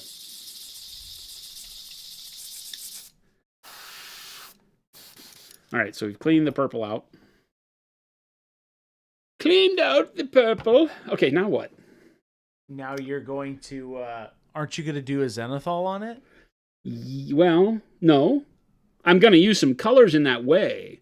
Yeah. But I want to do... Believe it or not, I'm thinking about a blue. Believe it or not. As I drink some of my delicious QT Arnold Palmer. Now, you get a Zenithal of blue? Yeah, I'm going to Zenithal of blue. Okay. And I think... I don't want to go too bright. I think dark gray blue might be the right answer. So let's go dark gray blue. Are you going to do the big guy first? You want me to? Is that what you're saying? Why do you always ask me instead of just telling me? Tell me what movie you want to see, Chris. Well, I wanted to know if I want to move the camera in or out. I'm going to start with the little ones. Okay, you're going to start with the little ones? Yeah. I am going to zoom in a little bit then. Again, I'm not thinning any of this paint. This is all going straight into the airbrush. Because you don't have to thin our paints. No thinning. I mean, you do, but I'm not layering. I'm not looking for it to be a blended layer necessarily. I don't really need the armor on this guy. I don't need his skin, obviously. So, or I say obviously. Now, why did you go with this color? I don't know. Just because you were feeling it? Yeah, just because I'm feeling it. This is just a gut feel kind of a thing. The color that I'm looking for is kind of a what would I call it? Like a tarnished ocean green. Newton Corgi says, just wanted to say thanks for all your great videos. Started painting about a month ago. Still miles away from what you're doing, but I learned so much here. Awesome. I'm still bad at it, but every day a little bit less. You're not bad at it. You're getting better. That's the way to talk about it. That's the whole point. Nobody's a bad artist. Everybody's getting better, myself included. So, okay. Thank you for that. Yeah, absolutely. And we've got more of that coming. I've got Ryan editing a bunch of these small clips that we've been getting recently. The next one is there was a good bit Jason did about glazing true metallics the other day, which I thought was really good. Plus, we got that face one, so we got a couple more coming for you guys. And by a couple, I mean for the end of eternity. We'll be doing this. Till the sun burns out. You're not getting rid of me that easy. Avian says, question. Yes, an actual question. I have my hello. My name is Brown Earth, Fine Golden Earth, and Red Earth, as well as Monument Coarse Basing Snow. Is any of these colors close to mud and sludge? Okay, so you're talking about our texture. Your question's a little confusing, Avian. Are you looking, is there something I could add to one of those to make sludge? Okay, you're asking our texture pastes. You're trying to make sludge, and which one would you use for sludge? What do you think, Jason? Oh, you're asking me? Yeah. I thought you'd handle that one. I would say... The color doesn't matter. Paint it. I would say... that's the part I don't understand is, why won't you just paint it? The color, if you just want, like, what is sludge? That's a generic term. So help me out. Like, what do you mean? Like brown sludge? Because our browns are like dark umber colored. So this guy doesn't have armor. So I'm doing the cloak the same way, but I don't think there's really a need on that guy. Ta-da. Big bro. Oh, now I want to zoom back out. Yeah, you gotta zoom back out. So this, I'm just going to kind of spot the model. I'm going to go and start like on his shoulder. So now we're kind of past priming and we're into base layering, right? Yeah, this is a base coat color. Okay. I mean, that was technically what the purple was too, right? But here I'm into specific things. I want to do the armor of this color. Like, this guy's not going to be this color for the lizard part. This is getting a blue put over the purple. Yeah, Avian, I think the snow, like what Lumberjack is saying, make the snow and then paint it. The thing that I say with the texture trainers is go for the texture you want, not the color. They're meant to be painted. The texture paste, you mean, yes. They just come as a color because that's what people tend to expect, right? But I paint them all the time. Only every now and then, if I use the red earth, I think is the only one that I really let get away with not getting color on it all the time. Yeah. So buy the one that's the right texture. If that is snow, like they're saying, snow makes a really good kind of loose mud. You know, like a light mud. Ooh. The Wanderer Bee has a great question. First time chat. Welcome in. I have a question as a new painter. How important do you think having an airbrush is when you're starting out? Great question, by the way. Yeah, that is a great question. I think the airbrush is a tremendous tool. It is a tool you will use no matter if you like using it for detail work or not. It's a tool you'll use for priming. It's a tool you'll use for base coating. I think that it's something that everybody needs. As a beginner, do you need one? It changed my game, that's for sure. Yeah, but were you a beginner when it really clicked for you? What do you mean? I don't think so.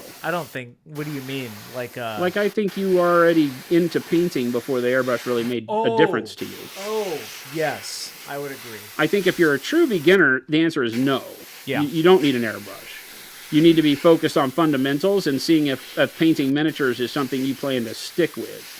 If you love miniature painting after doing it for months, I don't know how long of a time to tell you on that, right? It could be that, you love miniature painting after 5 days and you're ready to knuckle down and make it your lifelong goal. Fine. Yeah. How long is a piece of string? I don't know.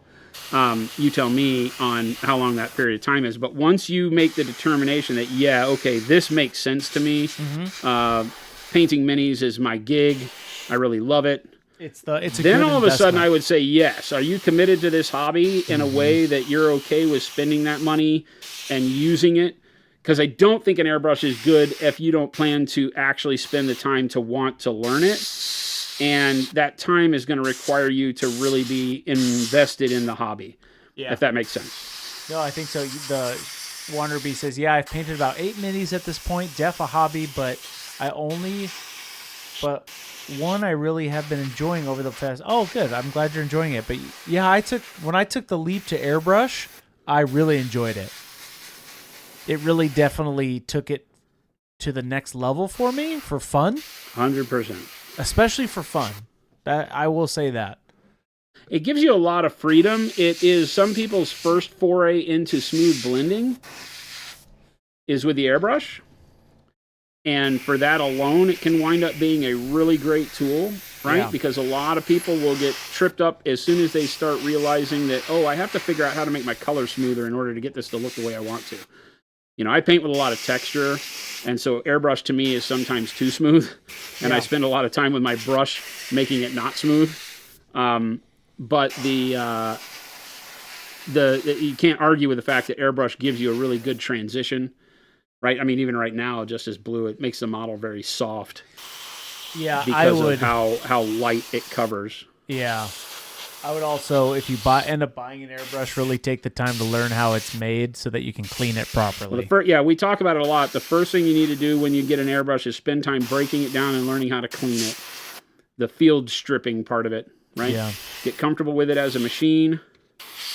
You know, when you buy a car, you don't necessarily have to know how to do everything with your car because you're probably going to take it to a service center, right? Nowadays. But with the airbrush, there's no service center. You need to know what you're dealing with and how to fix it. I think armor plate, I don't think that's the top of his head. It looks like armor. I'm paint it like it's armor, I don't know. Carl Duty says, do you ever see Monument developing their own airbrush? Yes. We've talked about it a lot. That's why we aren't doing any more airbrushes with anybody else right now.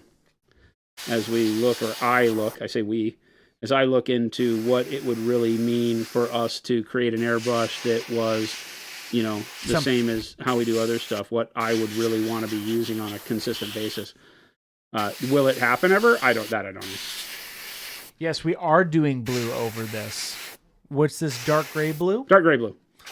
Twisty Farmer, 5 months. Thank you so much. Wander B says, thank you all for the great information. I really appreciate taking the time to answer my question. Absolutely. 100%. That's a great question, too. Very poignant because we're airbrushing today. That's what we're here for. And this is dark gray blue. Dark gray blue over dark purple for the armor bits right now. Like I said, I don't really know where this is going. I'm just throwing color on here as a way to test some stuff. Jeff's asking, why do you prefer Grex over the other brands of airbrushes? I've used them the longest. They make the best trigger pistol grip airbrush ever. That's why we stamped our name on it. They were great partners with us as we were doing that. So I really like them. They make good stuff. Doesn't mean other people don't make good stuff. We've met the Harder and Steenbeck guys. They're great. A lot of great people out there making great stuff. JV Django, BTW guys, your sales support is awesome. They helped me a lot past week. Nice. Thank you. Yeah, it's been a crazy for your continued couple support. weeks. The fact that you guys continue to support us makes it easier to support you. Yeah, and it's been a crazy couple weeks. So oh my God, has it? Jeez, bear with us. All right, I probably want to put some color on his skin now before I go. Well, no, I probably want to do the skin last. Why would you do the skin last? Because it's easier. This isn't going to make any sense when I say it out loud, probably. It's easier for me to envision doing the texture with the brush to cover up any mistakes on the skin than to do it on the armor. Interesting. I would think the opposite. Right? Well, because the top layer is the armor? Yeah. Maybe not. I don't know. I'm going to go with this, and then we'll see. Because you're gonna keep doing the armor panels. Yeah. That's the way I'm going to treat it. I may be completely wrong here, but we'll see. I may go back and cry, but I will persevere either way. What's your vision for this model? Like I said, kind of a verdigris sea bottom green. Got it. Metal. Got it. That was the box art color for one of the dwarf units that I saw that I was like, that's rad. And it makes sense because they have a lot of flame on a lot of their models. Yeah. Because they have a lot of like fire forged, wizards and things like that. Don't they have like a big dinosaur kind of models? Nothing other than these drakes. Nothing than the drakes. I mean, the Conquest does. The orcs ride dinosaurs. Oh, that's why. The orcs do in Conquest. Yeah, the Conquest orcs or Wadroon, I think they're called. The Wadroon ride dinosaurs. They have raptor riders. They have guys on Brontosaurus, guys on T-Rexes. Yeah. Guys on Triceratops called Thunder Riders. Yeah, Roll the Max says, I've been struggling with my airbrush because I'm very messy and get colors where I don't want them. Am I just bad? I'm going to laugh a little bit because you asked, am I just bad? No, I don't. No, so the issue with the airbrush is that it produces paint in a cone. So, knowing that, the cone's starting from the tip of the airbrush, right, and going outward, the further you are away from the model, the broader the area of paint application, right? Because think of the cone. Imagine if you put a traffic cone right at the tip of your airbrush. You know, it's a smaller area up close, and then it's huge a foot away from it, right? It's a huge circle of paint a foot away from it. So what's happening is you're most likely holding the brush too far away from the model. And so that cone of paint is not allowing you to put paint right where you want. I'll talk about that a lot as we work on this Iron Drake, because I'm going to have to get in really close to make sure I don't get overspray on things. I would have the same problem if I weren't careful when spraying and I pulled the brush back further than I wanted, right? Aiming is a thing, right? Just like any device, you know, like a gun. When you, if you don't have the hand-eye coordination and where you're pointing the brush is not aiming where you want the paint, that's something you have to practice and get good at. That's something you can practice because you can take a piece of paper and spray lines. You know, you can pencil a square on a piece of paper and then test yourself to keep all of your paint inside the square.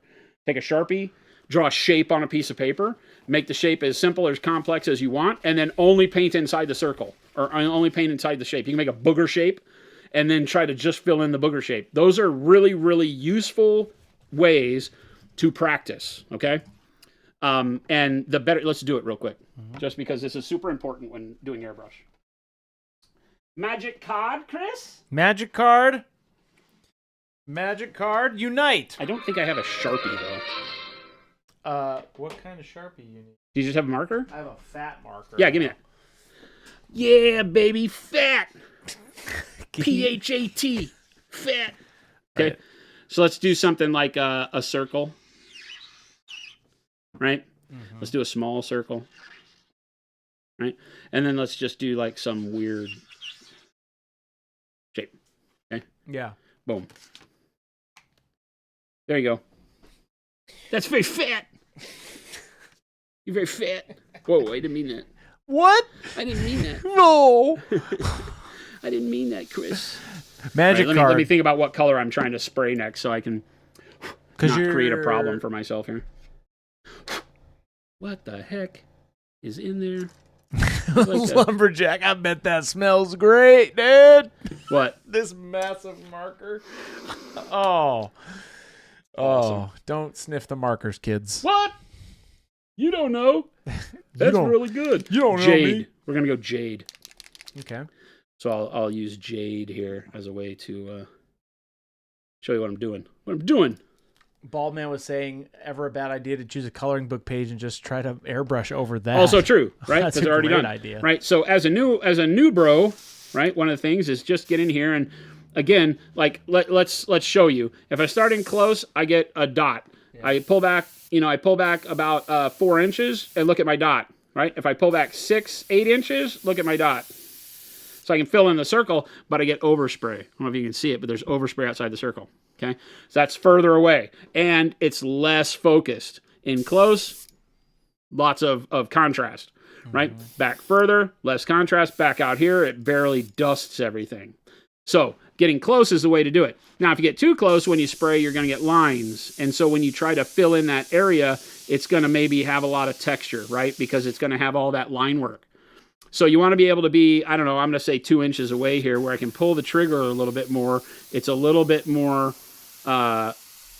pronounced, right? But it's going to give me something that doesn't have a lot of lines to it and going to fill it in really nice. When I'm in close, I can't be that far out, right? Because if I'm the same 2 inches out and I pull the trigger, it's going to fill it in, but I'm already getting dotting around the outside. So I need to get in close, right? And just pull the trigger lightly so I don't get lines. I'm not putting out as much paint, right? And then I can fill that in. Okay? So again, if I pull the trigger all the way, I get a lot of paint and it gives me lines, right? So when I do like this, I get lines because it's so much paint everywhere the brush does. If I don't pull the trigger as much, I don't get as much opacity, but as I cover up the area, I don't get the lines, right? Not as much paint. I have to spend more time on the area, but no lines, okay? So get used to pulling the trigger. On a pistol grip like the Grex TG, when I pull the trigger back, it hits a spot where it gives back pressure. Up until there, it's just air, no paint. Right, so air, no paint. And then when I pull a little bit further, I start getting paint. And controlling that line of, okay, there's no paint right now, I pull a little bit further and I get paint, and right where you start getting paint, start getting used to just using that and layering it up, and then you can get any opacity you want. You can fill in that shape. And then over here, again, I could get in here and then just get real close. I'm about a ½ inch away and just barely pull the trigger, right, so I don't get outside the lines, and just kind of move around here and fill it in.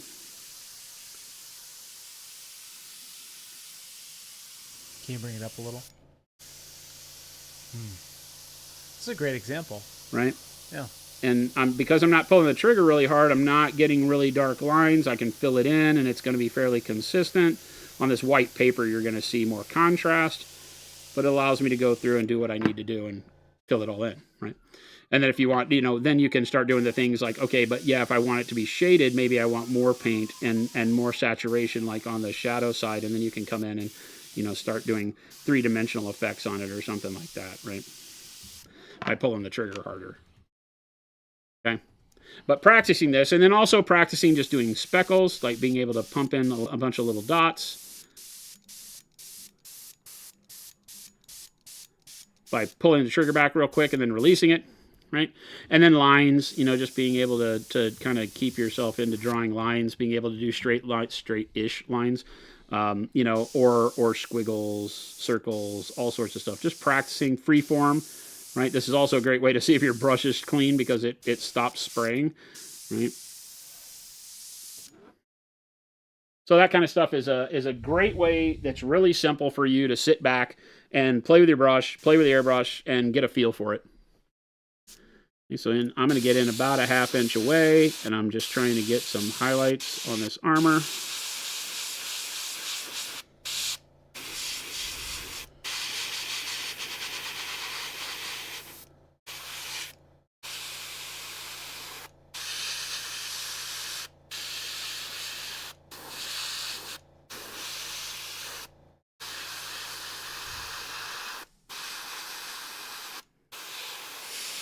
Nice.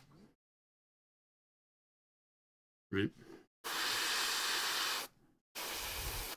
I'm left-handed and notice you are too. I feel like I would feel more comfortable using a spray gun with my right hand. Have you ever had something like that yourself despite being left-handed? I could, not with art, because that's one of the things that I remain left-handed at. I play guitar left-handed. I eat left-handed, and sleep left-handed. That's about it. Everything else I do right-handed. Yeah. So I play all sports. Well, I play hockey, which was my sport growing up. I play it both. I can switch hands with my shot, but outside of that, like baseball, I'm right-handed. So, that's a interesting conundrum. If you feel like the right hand is more agile and adept with the airbrush, then paint with the right hand for sure. And now you're just finding raised spots on that model? Just spots where I feel like maybe I need to, like the front of the gun barrel here, right? Right? Just spots where I want to make sure I get the jade on there. Yeah. Cool. Awesome. And I can still see some of the blue, and I still have the purple where I want it, that kind of stuff. Yeah, I'm trying to avoid things, because he has clothes and skin too, so there's no reason to waste the paint on it. It wouldn't matter if I did. Nice. Here, it's just the cloak.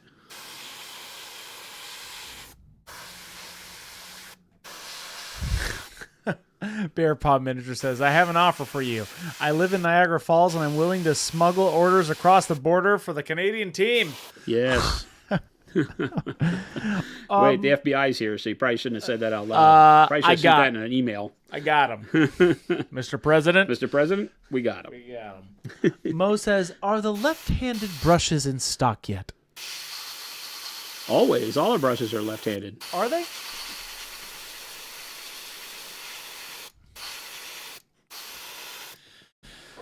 A lot of good tips today, Jason. You're pretty good at this, Why, thank you, Christopher. You believe me? No. What? Come on, man. Look at you finding raised areas and being all kinds of fun. Well, it lets me go in and just do little panel highlights very close without the overspray. How far away are you from this? About a half an inch. I feel like it's about a half an inch, maybe 3/4. Pretty close. Lets you be a little bit more precise. Oh yeah, because like I said, it sprays a cone. So the closer you get to the model, the more tight, the tighter the cone is as it's hitting the model, which puts the paint into a much more detailed area. Yeah. Controls your overspray a little bit more, right? So again, like let's show you. I'm about that far from the model, about a half inch. Okay.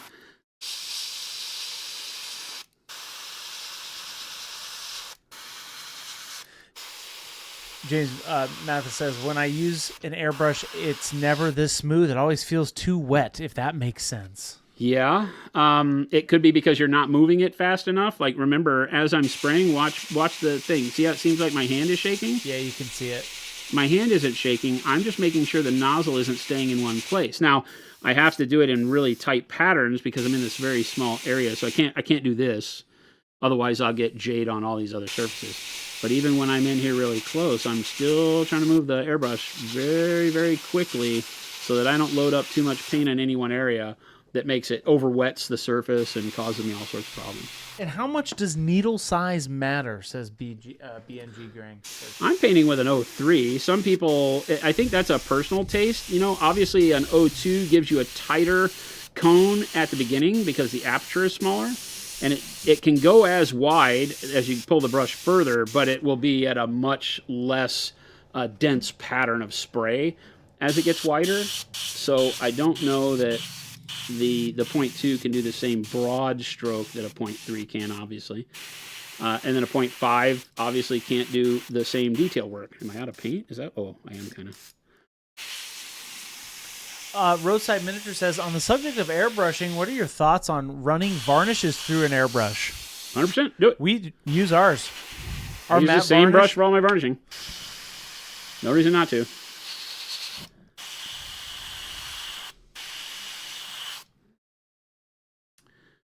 No reason not to. Just clean, right? As long as you're cleaning properly, then nothing's off limits. Speaking of cleaning, welcome everybody. This week, while Jason's doing some of this little, precision airbrushing, I want you guys to mark Wednesday down.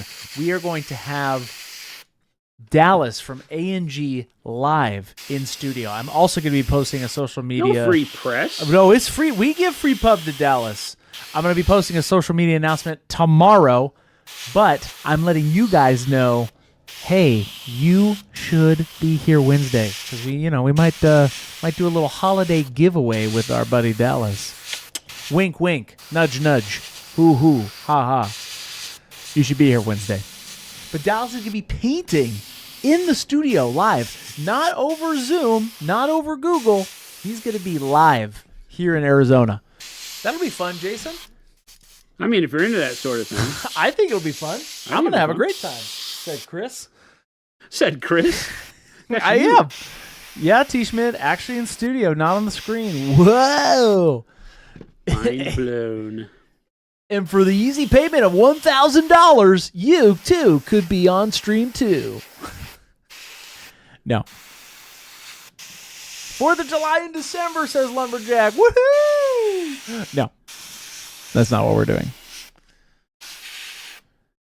Wad said, oh boy, another giveaway for me not to win. Yep. Not with Wad, oh boy. Wad, that's not... Don't let Wad win. It's in the rules. Wad. No, don't not with act that. Like Chris, don't give him hope. Not with that attitude. It's all about your chakra and your energy, Don't give Wad. him hope, Chris. You're giving him hope. You're making it seem like if he changes his attitude, it could be better. It's all about your positive outlook on life, or your spin, or what else does this say? Your positive vibe. You're never gonna win with that attitude. And Wad, you're just never gonna win because it's in the rules. Wad, never. I'd never take your name out. You know what? I'm feeling it. I'm gonna put it out there, and it's gonna be random. But Wad, maybe if you do one good deed tonight, you'll have a higher chance. Okay, now you're just sounding like my therapist. Hey, Wad. Positivity. Positivity. Positivity. There you Don't go. listen to him, Wad. You're welcome. He doesn't know what he's talking about. Me? Yeah. I know exactly what I'm talking about. Pretty much you don't know It's what called you're being talking positive. Isn't that right, Jason? about. I just said that you don't know what you're talking about. You were arguing with me, and don't ask me if you're right. I just said you were wrong. Jason. That's not how this works. That's Don't weaponize me against me. Ah, yes. He's found me out, chat. Wait a minute. How dare you do that, me through you through me? I'm just saying, put it down. Same time, 2 p.m. to 4 p.m. Mountain Standard Time, which means Monument Standard Time. Look it up. We are going to be painting with Dallas. And we're going to have some fun. So how about that, chat? I said it. There you go. I said it. I said it to your face. We will not be here tomorrow, though. We will not be streaming tomorrow. We have corporate planning. Well, technically, are we going to be painting? Are we going to be painting Thursday because we have our big staff meeting? I don't know. I hadn't thought about that. Is this going to be a short week? It might be. Ugh, I hate that. We'll see. We might be able to paint on Thursday. I hate that. Yes, no Tuesday. I need more paint. Boo! It can be an email. No Tuesday. Yes, but Chris, you're the destroyer of fun. I'm not the destroyer of fun. I am the messenger. He's the enemy of fun. It's different. There's a huge difference. I don't destroy the fun. I'm just the enemy of He's it. just the enemy. He wishes he could destroy The fun. fun. We don't let him. The We keep fun the fun still. going. The fun still happens. Wad says, with the admin that's currently in place, it'll probably won't cost all that much to get MST officially changed to Monument Standard Time. We're working on it, Wad. Every day, we're calling our legislation. We're really not. Change the name to Monument Standard Time. Baldman says, how much I got to pay you to adopt Chris and take him off your hands? $1 million. No, it's $1.2 million. That's what 1.2. $1.2 million for me. There you go. Not Gabe is the assassin of joy. That's false. I am the assassin of joy. I thought it was fake Gabe. No, it's not Gabe. I know that.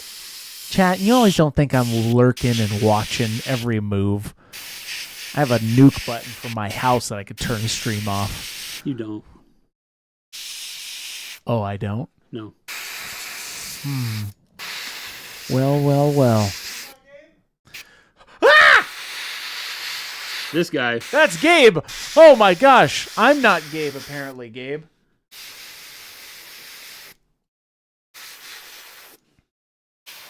Hello?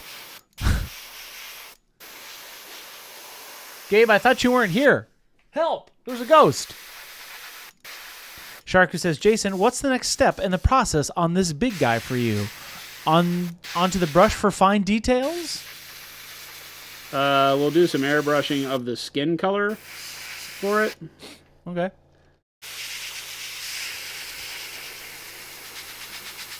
And then brush. Thanks, man. That's cool. Did you want more? Me? No. That's all you're getting. You answered the question. That's all you're getting. You don't get any more than that. You don't deserve any more than that.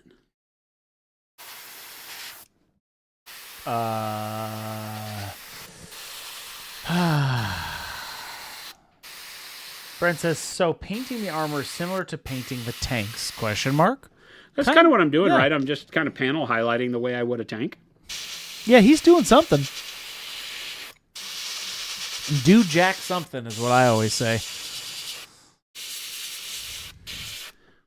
The idea on this is that I'm just trying to keep the jade popping close. I'm trying to keep the jade a little bit withdrawn from the edges, so the edges look darker. There's a lot of places where I have what'll be gold trim or whatever color we decide to do that in. But for all the other areas, I'm just kind of hitting it with the jade and staying away from the edge. Panic Bomb said there was so much free pub yesterday. It was glorious. No free pub. No free pub for anybody. What? Christmas is canceled. I did free pub for you. No. 100%. I don't believe. Chat, wasn't there free Chris pub? No. At one point I was like, no free pub for Chris. No free pub for me. No. The guy doesn't get any free pub. We don't need free pub. Mo's like, he did. I heard him. He did. I did. I heard him. He did, says Lumberjack. XXX. Boopity boopity boop. Boobity boobity boop. He said it, Chad. You heard him. Clip it. Got him. Hey, Brent. I appreciate it. I'm here for you, chat. No one else. I'm literally here for you. 100%. And to drive Jason mildly insane. Just to the edge of insanity. Just the edge. Mildly insane. I just laughed so hard at that. Lumberjack, what are you going to do? What are we going to do? The best pump. Just a little bit of insanity goes a long way.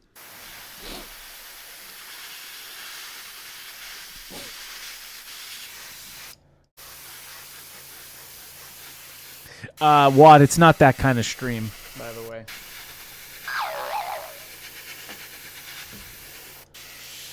M3 Stout, take it easy. Sushi is paid to deal with us. Yes, don't be fooled. This is true, Paint Liquor. I am literally paid to deal with you. Not even a little bit. Not even me? Not even a little. What do you mean? I just said what this I mean. is a part of my job description. I say what I mean every time I open my mouth. Listen to me. Listen to me. I don't know about that one. Listen. I don't know about that one. I don't know about that one. I think that was a trick. Fair, there's not a hot tub. No, we will do a hot tub stream. No, we won't. As God is my witness, one of these days, Jason will be fully clothed in a hot tub painting. How fun would that be? So many terms of service violations. Terms of service. Killjoy saying, is the trigger style airbrush easier to use? I don't know about easier. That really is a personal touch, learned thing, and what you think with regards to your process, and is it easier for you to aim? It is more ergonomic, 100% more ergonomic than a top trigger airbrush. So it is more comfortable to spray with longer term. Just no bones about it. I think I got everything I need. And Jason, it's about time. What? It's about 4:00. And what if I say, you're free to leave, I'm going to continue painting? I'll shut it down. You want to keep going? I'm going. Well, I'll go. What'd you say? I'm going to go on. I'm continuing on from here. You're going to continue on? You're going to keep I'm not going? Stopping. I'm on a freaking run here. What color will the hot tub be filled with? No. It's just a hot tub and Jason's painting in it. Okay. Is it filled with paint, though? Like Jason, boiling hot paint? That would be miserable. This changes my whole view of this thing. Jason, you know that would be a hilarious skit, though. Oh, it would. If you were in a hot tub, fully clothed, just like you're on stream, and you were just painting, but just in a hot tub. I mean, I'd give the people what they want. I would wear a bikini over my clothes. I would give the people... They didn't ask for that. That was your idea. That's what the people want.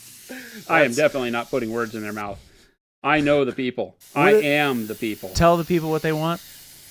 I am the people. What do the people want? I mean, they want me in a hot tub. It's evident. No, Mo says the Speedo. Yeah, we want a Speedo. The mankini is what they've told me. Mankini? Yeah. I don't know if that's a real word.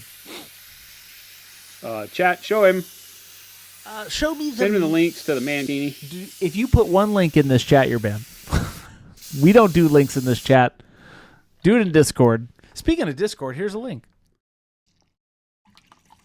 If you're not a part of our Discord, cool, bam, there it is. Make sure you tag Jason in Mankini pictures in the Discord. Oh, boy, I hope AI doesn't do that. Double T says, April Fool's Monument Wet Thumb Palette. We don't celebrate April Fools here. Typically, we reserve April Fools for serious announcements and only 100% truths. Serious business announcements on April Fools. If I get one DM, you're banned. Don't you change my algorithm. DM on Discord. Don't Discord Light me. up his DMs. I will literally ban you. Slide into his DMs. Is that what kids say? Yeah, is that what kids say? Slide into them his DMs with mankini pics. No, that's not what the kids say. They're like, over here, 6'7" mankini. That's what they're saying, dude. Oh, 6'7". Hoo-hoo-hoo. I'm 14 years old and just got my first credit card and say 6'7". That's what the kids are saying. Okay. I do know that the kids are saying 6'7". Yeah, it's horrible. And it means nothing, and brain rot has taken over the world. That's what I know. Brain rot has taken over the world.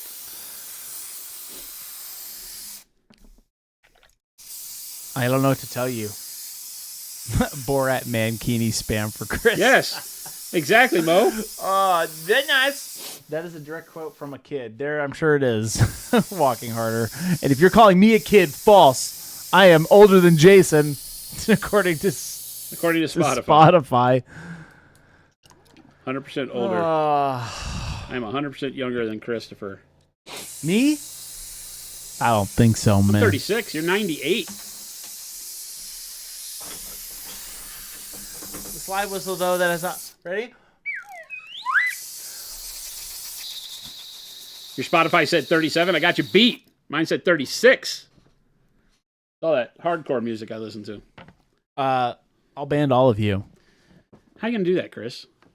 Well, let me show you. Do. What if the stream just went black and you heard my scream tail off into the distance? I can do that. I have a kill switch. Yeah, 98 means it's coming up on Chris's bed. That's why he's always trying to get out of here at 4. Me? You always be tell to me. bed. It takes me an hour to get home, Jason? and then I have to lay my head down. It does take me an hour. It's a long drive. You're out of bands. No, I've got many bands. I've actually never used my official 5 bands that Jason did give me. You can keep going, Jason, if you want. I'm going to. No, I'm trying to pick what my next color you is. can keep You don't going. have to stay, Chris. I can do this on my own. You can keep going. I can do this on my own, Chris. Gabe was... Can you give me my paint station back, please? Can you actually... Can this camera work, please? Do you guys hear that tone? It's the tone that's shocking. Paid professional, chat. Paid professional. That's called bright green. It most certainly is. Wow. It's Jason's tone today that's just flabbergasting. What I want, is it? Hey, Gabe was in this building. Yeah. I didn't know if he actually needed something from me. I heard him. He and actually then he might wasn't have here. said, give me 1 sec. I will be right back. You gonna go grab him? No. Oh. Why not? That Gabe's a good guy. Probably unpacking. That Gabe's a good guy. I'm gonna thin the bright green though. We need the bright green to not be, because when you start, okay, so here's a good thing to remember, chat, now that Chris isn't here to record this part. When you get to the part of the colors that you plan to layer into your highlights, which this would count, it's a bright enough and vivid enough color that it would start counting. You want to start thinning in the airbrush, because this is where the most contrast is going to start showing up. And you'll start seeing if you do have any spotting going on with your airbrush, whether it's because it's dirty or bent nozzle or whatever, you're going to want to make sure that when you thin it, it's going to cause the paint to blend better on the surface. So I put, I don't know, call that 4-to-1 glaze wash medium, and then we'll just do a quick squirt of water. Water. Beautiful water. This may be too thin. May need more paint.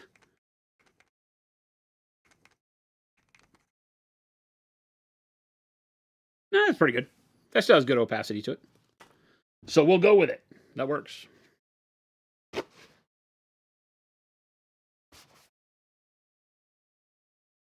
It works. It's good enough.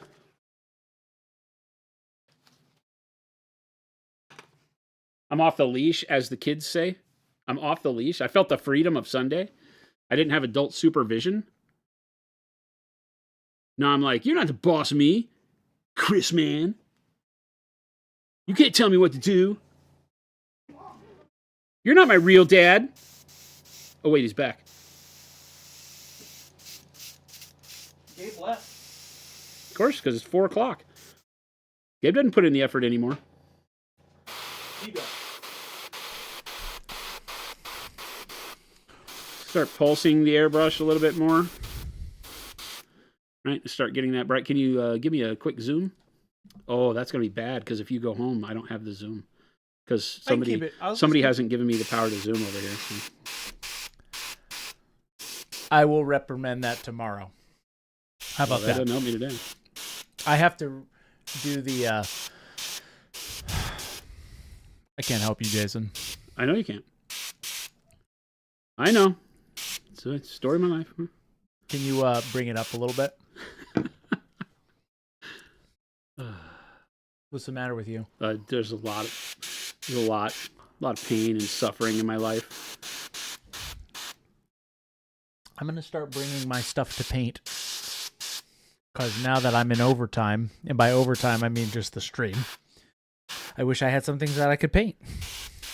You've been saying that forever. I know. How come you haven't? I just have to plan it out because Why? You could always leave something here. You have a go bag. I know that. I know that. I was trying to have a genuine moment, and you were mocking me. Why do people mock me? Am I easily mockable, chat? Don't answer that. I know what you're going to say. Yes, of course you are. Everybody's going to say you reap what you sow if they're paying attention. Reap what you sow. Hey, I do it for you, chat. I truly love all of you. You're all good people, and you are the ocean of which Monument sits upon. Oh, Mo, I'm so glad you asked about the Earthworm Jim bust. I found the STL heads that I will be using for said bust.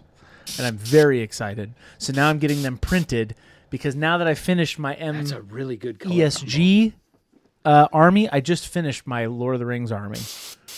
I am now switching back to that. So, yes. I am battling, though. I am battling with what Earthworm Jim is going to go in. I'm battling between these three things. Does he go in a dreadnought?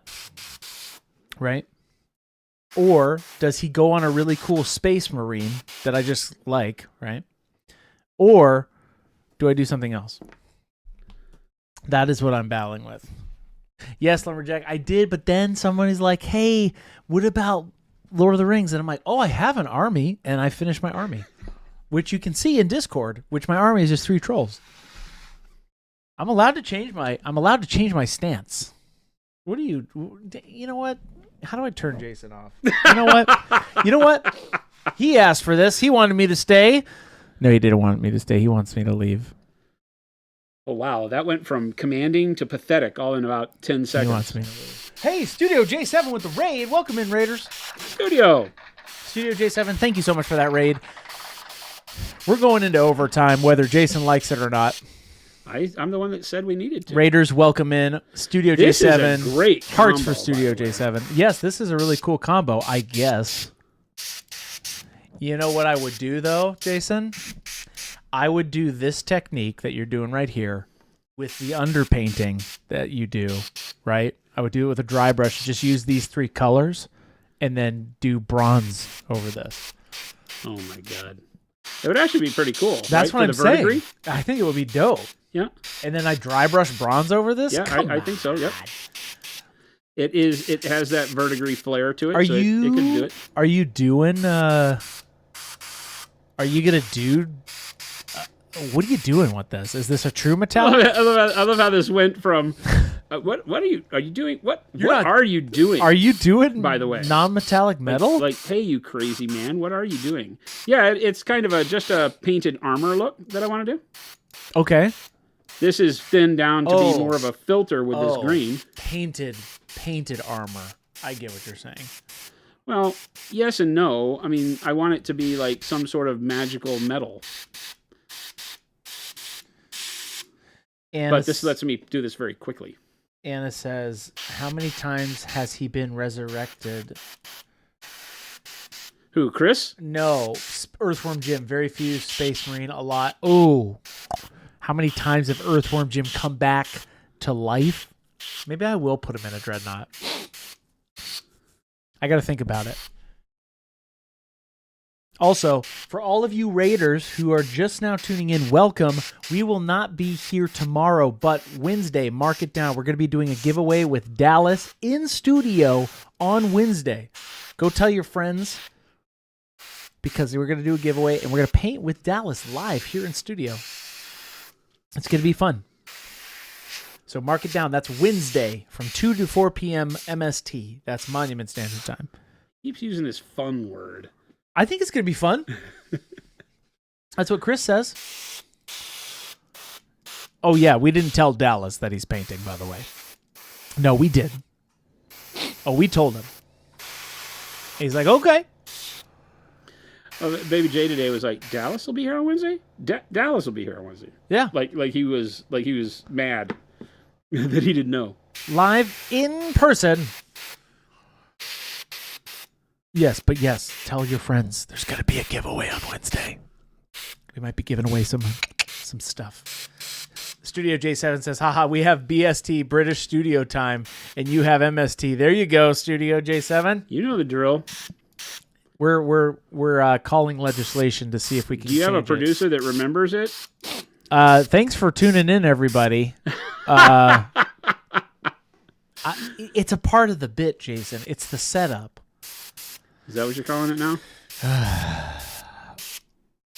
Hobbling Hobby says, I have painted metal minis I need to do basing on. Should I clear coat it before trying to pop it off the base? Oh, interesting. Have you already done it? Probably. Maybe. Stan says a Tau suit would be more fitting for Earthworm Jim, not a Tau fan, so the big suits. Well, I thought about that, Stan, but I also thought Earthworm Jim in a Dreadnought would be kind of cool. Yeah, I kind of think that it makes more sense as a Space Marine, doesn't it? It does. It does. He's going to be fighting a Lord of Change. But I'm also considering, chat. We'll see what happens this winter. But I am also considering potentially getting a couple Horus Heresy Knights because I would really like to paint those. They are neat models. I love those Knights, the big lanky ones. Yeah, I love every one of them, and I'm thinking about doing that. Earthworm Jim as a Space Marine would be groovy. Candid, that's what I'm saying. I'm thinking about it. Plus, it'd be fun to just paint a Space Marine with an Earthworm Jim head. But I did find the exact head STL that I want. So, I have too many projects. That's the moral of this story. I was going to say, this is never going to happen. No, it will. I just have too many other hobbies. Or, not hobbies. I have too many other projects that I want to do. I'm going to tell you, this bright green over the top of this is stunning. I mean, it's okay if you're into it. You know? That's my line. It's pretty cool. Oh, okay. So Hobby says, yes, I painted it and don't want to chip the paint off, so as though just leaving it on the base to do the basing. Jason always keeps his models on the base for basing, right, Jason? Yeah. Typically, I don't like pop them off and then do the basing very often. If I were doing like a diorama, then I might set the model up off of the base, you know, so that it is easier to paint, and then come back and do the base separately.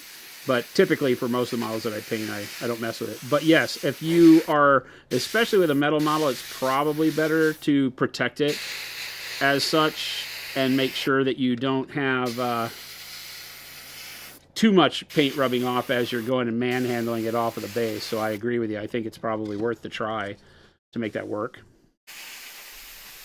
This part isn't really, this is behind banners, the front of these posts, but I'm going to go ahead and put some paint on it anyway. Maybe I will do them in a Space Marine, but find like a really cool one. You know, maybe that's what I'll do. Doing what? Putting an Earthworm Jim in a really cool Space Marine suit. Like a dreadnought or just a regular Marine? Just a regular Marine that I like the pose with, or something like that. Maybe that's what I'll do. Hey, always have a project. That's what I'm gonna say. 100%. And It rule could of be- cool. It could be anything. You could keep thinking about those projects, but right now, I'm really, really wanting to paint knights. Go with what you feel, man. Here I am doing it. I'm like, you know what? I'm painting this thing because it just hit me one day. I'm like, what if I did some Conquest stuff? Saturnine armor? Ooh, Mo, that could actually be dope. I could... Oh, Mo! Oh! That could actually be kind of cool. Tadpole Jackson, you are a project. That's pretty deep, Tadpole Jackson. All right. That was a good color workup. I really, really like that bright green on there. Very thin, so it's just giving me a nice, warm surface glaze on this color.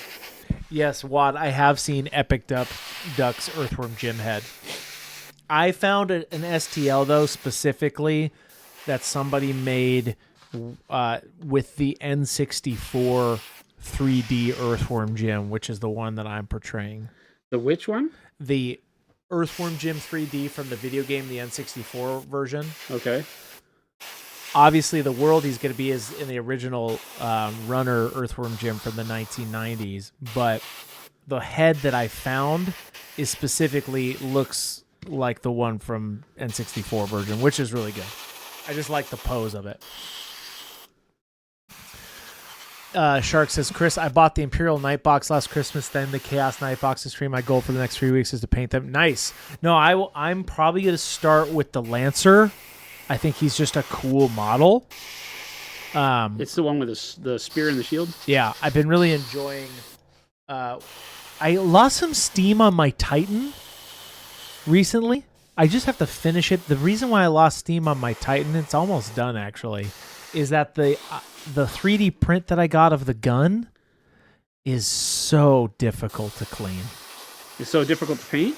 No, clean. Clean. Like the filament supports. The print itself, right? Oh, dude. Because I printed a Plasma Annihilator, and every coil, I killed it for me. Yeah. I'm trying my I can hardest. see that being a real bear. Dude, 100%. I've spent hours on cleaning it, and I'm like, you know what? 100%. I can see that being a problem. Killing it for me. I think I'll probably end up getting the Lancer, though, to start. So that's what I'm probably going to do. The Custodes are fun playing in Horus Heresy, but I want another army. And I like painting those big boys. One of us.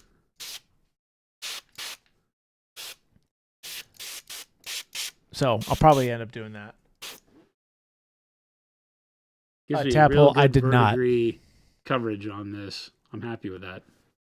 Me likey. All right, there we go. Done. How late you want to go, Jason? We can be done. What's that? We can be done. I'm finished with all the airbrush It's up stuff. to you. Oh, no, I want to airbrush the skin real quick. So, do you honestly have time? Yeah. Okay, cool. This is true love here, chat. Because you can go and I'll finish on my own. No, I'll stay. Okay. FDM or It's resin FDM. print. It is, and that's the problem. Yeah, it's an FDM. It's a great thing, but it's a pain in the ass. I got very far in the model. I'm actually, the entire bottom half of the Titan is totally done. And then I finished the top half, the torso. Then I lost steam. Yeah, I lost total steam on it because one of my favorite models I've ever painted was the Imperialis War Master Titan, which is essentially the size of a knight. It's a little smaller, right? But I loved painting that. And my friend is making me custom Firewasp stencils Oh, awesome. He's in Like test. a Cricut or a laser. Yeah, he's got some big stencil printer, but Yeah. I sent him the old school The old firewall Cricut symbol. things are awesome. So I'm essentially. How tall is that model, Chris the Titan? It's about 3 feet tall. Orange, brown, The thing is big. or golden brown, maybe. I thought I put a. Let me see if I have a picture of the legs. I can put it in Discord. Do some dark golden brown for the base of the skin. I think I want to do the skin kind of an orangey Orange skin? question mark. Let's see if I can find it. Yeah, it's huge. If you guys haven't seen Warlord Titans in person, they're massive. Well, they're all at different scales, but yes, they're pretty. Or the War, whatever that official one is. There's a couple, but they're big.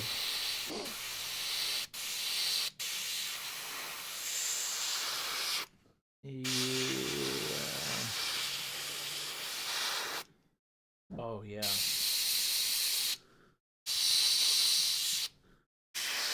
Essentially, where did it go?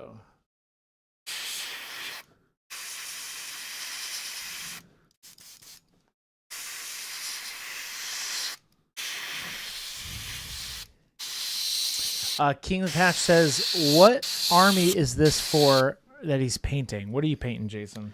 This is an Iron Drake for the dwarf faction. They're called a Dwegom, I think, in Conquest. Yeah. I'm just really, right now, I've got a firelit under me. I didn't ever really like the look of models in this game. Yeah. They were all very Greco-Roman and not in a way that appealed to me. They weren't like, I keep saying 7 Voyages of Sinbad. They didn't have the feel that I like in my Greco-Roman mythology. It was kind of a weird take on it for me. So I was always like, meh, nah, whatever. Didn't really cool it for me. And then here recently I ran across that they started a Japanese demon army. Yeah.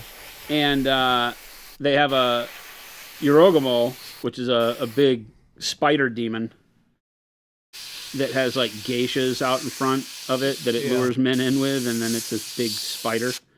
And the model's super dope. And I was like, where does that come from? And I saw it was Conquest, and then I was like, oh, I'll take a look. And sure enough, so I bought into the Japanese demon faction, and then they have a Eastern Indian Hindu, mythos faction called the Sorcerer Kings. That's really bitchin' and has like Mo had it called out. What is it? Rakshasa, big freaking Jinn and Ifrit, and elemental kind of archetypes for the army. And then I was like, well, and I also like the dwarves, and I like all this, and all of a sudden I like everything except the Greco-Roman stuff that they do. Yeah. And so here we are, painting up some cool stuff. So you see, I'm airbrushing this around and in between the armor panels that I've done. A lot of the armor panels have got trim that'll be gold or something, so I'm not too labored with getting overspray on it, because I'll finish with the brushwork and repair stuff as I need to. But if I'm working in at about 1/4 of an inch away from the model or closer, then I can still get paint on here pretty well without really stepping on the toes of the work that I've done with the greens and blues and purples. Brent, I'm glad you like it. I've been working on it for a while. I put it in Discord for anybody who's interested. It's almost there. It's just a lot of models to go. And this is dark golden brown right now. I did not thin it, but there was a lot of water left in the cup from cleaning the airbrush, so it's thinned kind of naturally that way.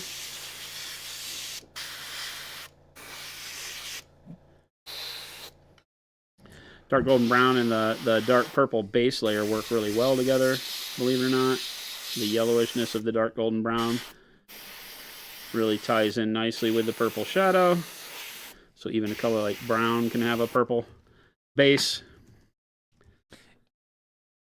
Yeah, Mo, I know. I just got to sit down and finish it. So that Jason will play me finally. In what? Horse Heresy with my I won't Titan. do it. With my Titan? I won't do it. You'll do it. That's you'll exactly what I said I wouldn't do. You'll dance. It's exactly what I said I wouldn't do. I will not play your Titan. I don't have a single thing in any of my armies that can even take out a freaking Void Shield. The Fellblade will. Philip's Fellblade. But I'm not Philip. But you can be Philip. But Philip said he'd play you. So why are you still messing No, with me? I'm going to get Knights next. Knights are next for me. I also just want one of each of them. They're so cool. They are. My favorite is the one with the Gatling cannon, obviously, because I have a bunch of those. The Castigator or something? Yeah. Lumberjack Tim says, more like Boris Heresy. Tim, I'm going to call you out on that one. Horus Heresy is a great game. It's actually great really rules. fun. You don't have to like Space Marines, but it's a good freaking game. Sharasa says, what colors are those for the metal that you've got there? Looks really sick. Remind us for those who are just tuning in. The armor is all done with the whole model was done in dark purple first, and then our dark gray blue over the dark purple, right? All of this over a black prime coat, dark gray blue, and then over the dark gray blue we went with jade, and then the I don't know what that is. That supposed to? I don't know. I'm not going to worry about the underside of the jaw. I feel like I'm just going to paint that all as armor. The sculpt is bad there, so I'm just going to leave it alone. And then over the jade, I went with bright green. So dark purple, dark gray blue, jade, bright green. And the bright green was thinned way down so that I could just kind of layer it up, and it gives it kind of that yellowishness on the highlights. The rest of it will all be done with brush. I could probably go a step further, but I like my highlights to be really crisp because then it gives it the metal look. Yeah. If you were to spray the next highlight up, it's going to look a little soft because the airbrush looks soft and out of focus. So bring it into focus with the bright colors. And now I'm just airbrushing the dark golden brown in and around all of the armor panels as best I can. Since everything was dark purple, it gives me a good shadow up under there. So even if I don't get the brown in there, I can layer with the brush, and that's pretty good altogether. Pretty good. Lumberjack Tim says, but Fuse, if I played it, I would be going against everything I believe in. No, you don't believe in any of that. It's just a silliness. You're just being silly. I call you out. I challenge you to a duel. You heard the man. I don't make the rules. I just think about buying Knights now. He's just silly because he hates GW, and I'm like, they have some really good games. Adeptus Titanicus, a fantastic game. Yeah. Easy to get into. Great big stompy robots. It's a lot of fun. Horus Heresy is actually pretty cool, but it's old, like 5th edition 40K. It plays like old 40K with just kind of streamed down rules and how you build your armies. Sharasa says, oh, interesting. So no green oxide. It's a great dimension I have to use. It kind of looks like you did do green oxide a little bit. Yeah, green oxide I could have picked. It's a little more desaturated than what I was going for, right? Yeah. Maybe not desaturated, but it's too much of a flat green, I'll call it. The bright green has enough of a yellow tinge to it that it warmed up the jade. Yeah. And remember, when airbrushing, you're not making the same color choices that you would off the brush because the airbrush has a softer application and more blending visually as you layer colors. So you might skip a color that you would normally do with the brush, like green oxide, because the yellow-green over the top of the jade gives you that feel, like you're seeing green oxide on the model, so you don't have to use it. Does that make sense? Yeah. You can make those jumps from hue to hue quicker with the airbrush because it blends them better from color to color than you may be used to. That's why I think the airbrush is such a powerful tool for layering and then going back with the brush work over. We're doing quite a bit of airbrush work here. Yeah. Because the model's so big. Tim, the Lord of the Rings game is also fun. Lord of the Rings is amazing. It's a great rule set. I have not played the newest one. I don't know why they would mess it up. Probably because of licensing, they have to change it every now and then because the old rule set was great. I don't know what. I don't know if they changed much. Is from my understanding of it. Just some kind of they might have quality of life improvements. That's what they did with Blood Bowl. Yeah, I don't know. Blood Bowl right now, the 3rd season their book is way better. I'll give them that. I don't know. I've been painting a lot of Blood Bowl. I don't know. Orange Oxide. I'm editing this. Well, not editing, but I'm having Ryan edit the faces one so that I can figure out how to paint my halflings. Oh yeah. The video. Just the faces one. Yeah, it was a good video. The one we just got done doing. That's right. All right, again, I'm not thinning this actively. There's just a passive amount of water from cleaning the airbrush. So when I go through and clean the brush between colors, I'll leave the wetness that's in there and let that kind of thin the paint. But it's not what I would say active thinning. It'll just help a little bit with the...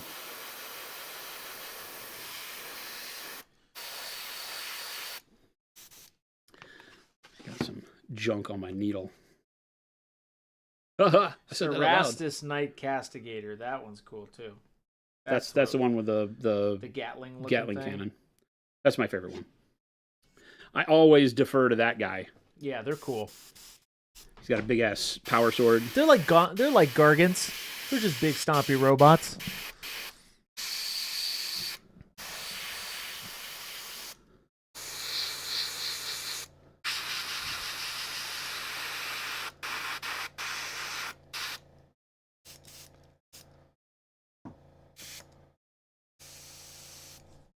Getting some spotting.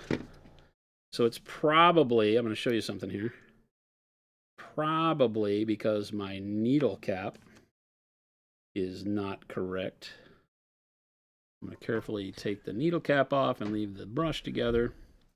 And we're going to take a look at this thing because if you zoom in close, you'll see how there's paint build up around. See how it looks like it's all out of whack? There's paint built up all around it. Yeah. That's going to make that hole not round. You can even see where the paint's intruding and how the hole's not circular anymore. It's kind of squared off. That will cause your airbrush to speckle. So I just take the paper towel and wipe all that paint off. And then you take your old needle. I don't know why it became Indian for a split second. T. Schmidt says Drake is looking good. It's okay. It's just all right, Tim. Jeez, this guy, hard to please. No free pub for Jason. I've got a crappy old needle laying around that I use to... Oh, nice. That helps. Pulled out my ancient GURPS rulebook over the weekend just to pursue them again. Nice. Mo says, I remember GURPS. What's GURPS? GURPS is an old RPG system, isn't it? Must be. But it has combat rules? Sifter Bear, I just have to find games that my wife will play. Don't have time to play at my local LGs, so not super complicated here. She's more of a casual gamer. That's what it was. Jason, have you painted any Trench Crusade? We did Kings of the Hatch. We actually did last week. Jason was painting up some Trench Crusade. I did the Lord of Tumors. Finished him. Lord of Tumors. Finished him. You did.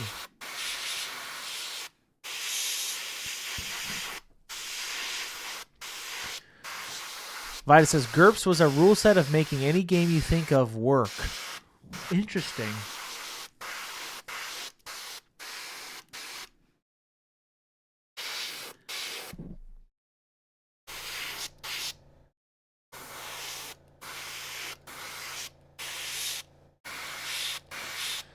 Wire said, the OG model agnostic game. Interesting. Yep. I'll have to check that out. I like model agnostic games. They're fun every once in a while. Because it lets me have a theme. And yes, T. Smith, this is Orange Oxide. Yeah, over dark golden brown. Dark golden brown, little known fact, is a great football color if you're painting Blood Bowl. Oh, interesting. Dark golden brown. Yeah. I've been using for my footballs, and I really like it. Nice. It's perfect. And then you do a little bit of like bright neutral gray for the laces on it. Okay. That's what I've been doing.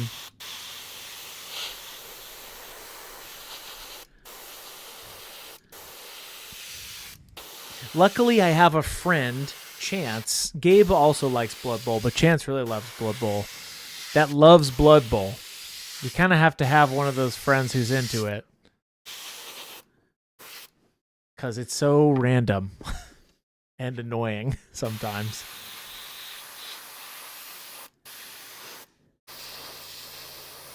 Called Me Molds and says, I'm not sure if I'm a fan of this model, but you're bringing him to life for sure with this paint job. Awesome. I mean, that's the thing, right? It even models that wouldn't grab you, if you get the right color scheme on them, can be like, that's rad.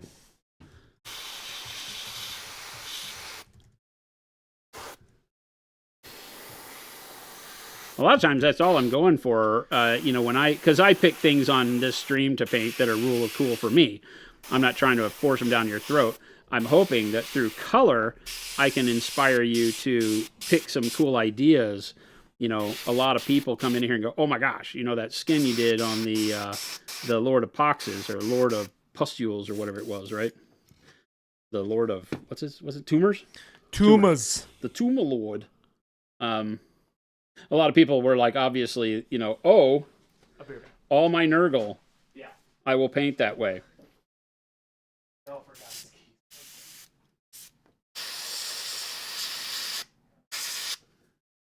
And so, you know, being able to give people just color schemes that you might say, oh, that's kind of cool. You know, this kind of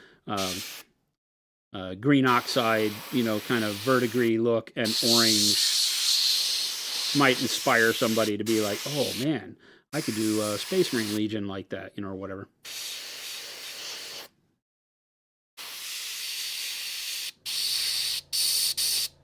You never know. This would be the color combo where Lumberjack Tim is like, okay, now I could see it. Now I could see doing Space Marines. All I needed was orange and green oxide.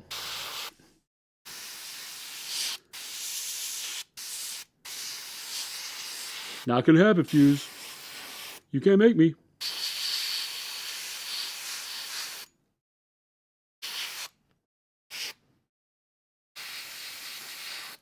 Again, just getting used to working close will help you a lot with overspray, so you can airbrush things in between armor panels. You can do the armor second. Really doesn't matter. You just have to be good with getting close into the model so that you don't do what I just did right there, which is get orange on the armor. And you're good to go. I like it.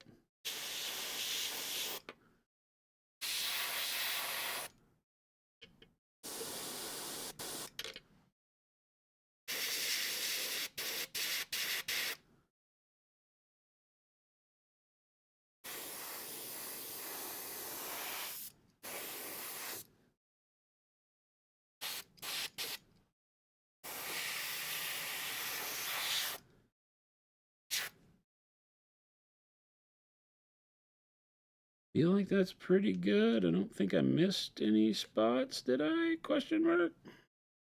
Maybe right up in there. Oh, that's a tough one. That's a tough one. I'm gonna get like spot up there. This one's gonna be hard.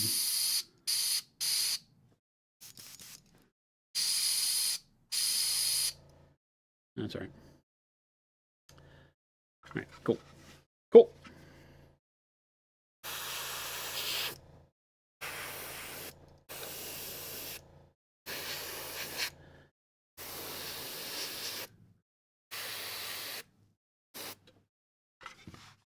Boom, big lizard.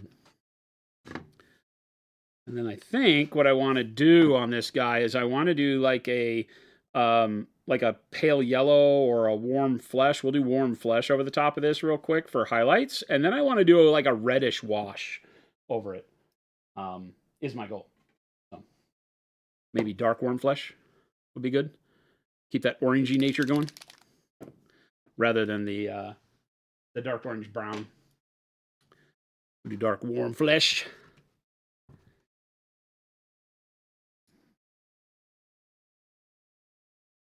Tim was actually like the third largest GW shareholder. Oh, that's hilarious. He'd be working against himself even worse, though, if he were a shareholder. He should be out promoting the stuff all the time.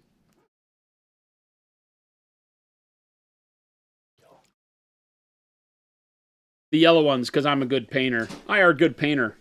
Sorry, I'm back. What'd you have to do? Miguel forgot his keys, so he's pinging me, and I'm like, oops.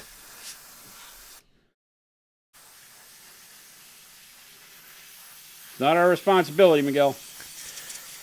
Happy to help. Miguel. So for 45 minutes, or for 30 minutes, he's been out there pinging you? Because he couldn't get in his car? That sucks. It's okay.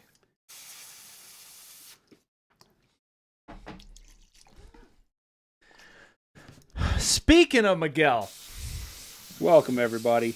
shout out to Miguel. It's the late show. It's the late show with Jason Craze. Fuse, did Chris give you a new mouse? A new mouse? No, he needs to, though. What are you talking We about? need to order like a new wireless mouse because this one's garbage. My mother gave me that mouse. Well, it's garbage. Go tell your mom.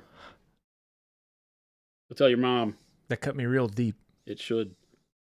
No, we won't. He'll deal with it. We won't do it. Nope. The answer is no. You see what I deal with, Chet? You see? It's because you plugged it into here. See what I have to put up with, chat? What he has to put up with. What I have to put up with. The mouse was working, and then it was over on Chris's desk. And so I had to figure out how to make it work again because the wireless mouse shouldn't be on Chris's desk. It should be on my desk. No. Christopher. No. Yeah, 100%. No. That is not for you. No. It's for me. Gandalf. No. No. This is what I deal with. We'll get him a new mouse, chat. In the new year. It's a great mouse. You know?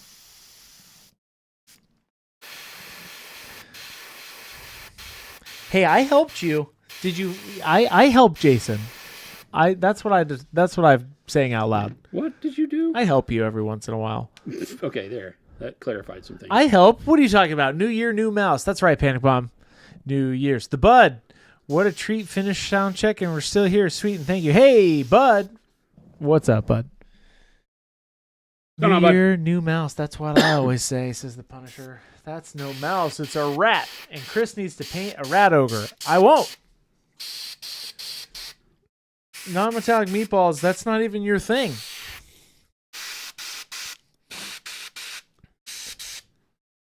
Brent says, hey, Fuse, I just got a new corporate expense account. Do you need me to send you a new wireless mouse? Hey, sure. Yep. You're a trackball fan. You ever like the trackball mouse, Jason? Not once in Really? my entire life has a Interesting. trackball done anything for me. Like the trackball? Insane people use trackballs. Like the big red ones? Yeah. Really? You don't like them? I figured you would like them. What in God's name I didn't made realize me this look like a trackball guy? I didn't realize this was a pain point. First of all, We used to be friends. First of all, how dare you? Yeah. You don't like trackball? Not in a million years. Only serial killers use trackballs. Interesting. I have killed before and will kill again. No, everybody comes over to my desk and like, let me see your mouse. And then they grab my Wacom pen and they're like, what are you doing with this mouse? Like, because I use a pen as my mouse. Yeah, he's a serial killer. I'm going to give you my Wacom pen. Chris is a serial killer. He uses a freaking pen as a mouse. It's insanity. insanity. Many people Pure, do that. nobody does that. Literally many people. Literally nobody. Oh my gosh. Literally everybody. X up in chat if you use a Wacom tablet as a mouse. Not a tablet. No, Just it is a a pen. tablet. It is a tablet.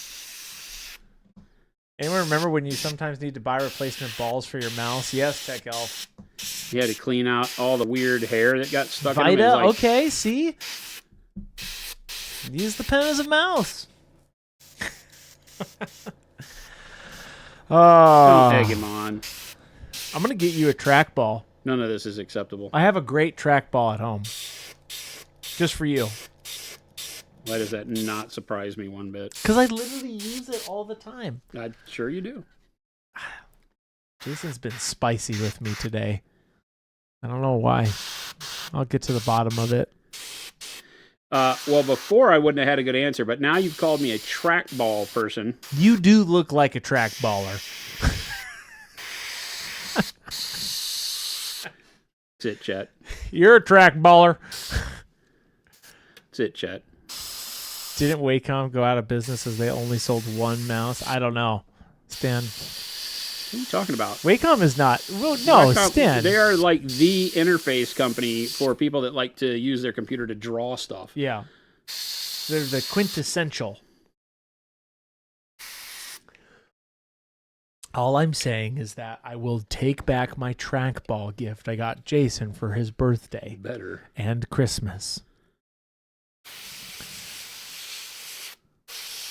Oh, that was a joke, Stan. Thank you. Thank you. I'm going to get him a trackball. Actually, a trackball would be perfect for you up there so that you didn't have to like move it. You could just move it around singularity. I know where you live.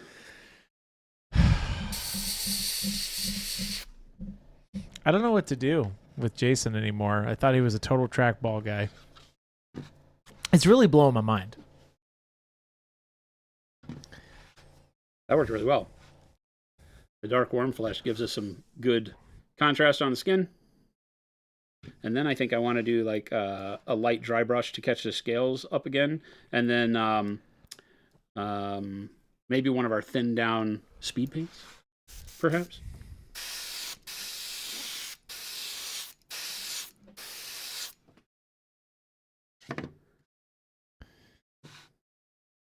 Wirehead, thank you.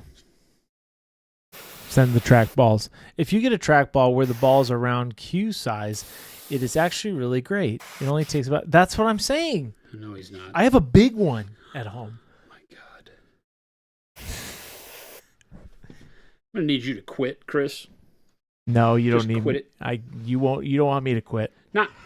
Quit it, not quit the company. He told me to quit. Oh, Jesus. You heard him.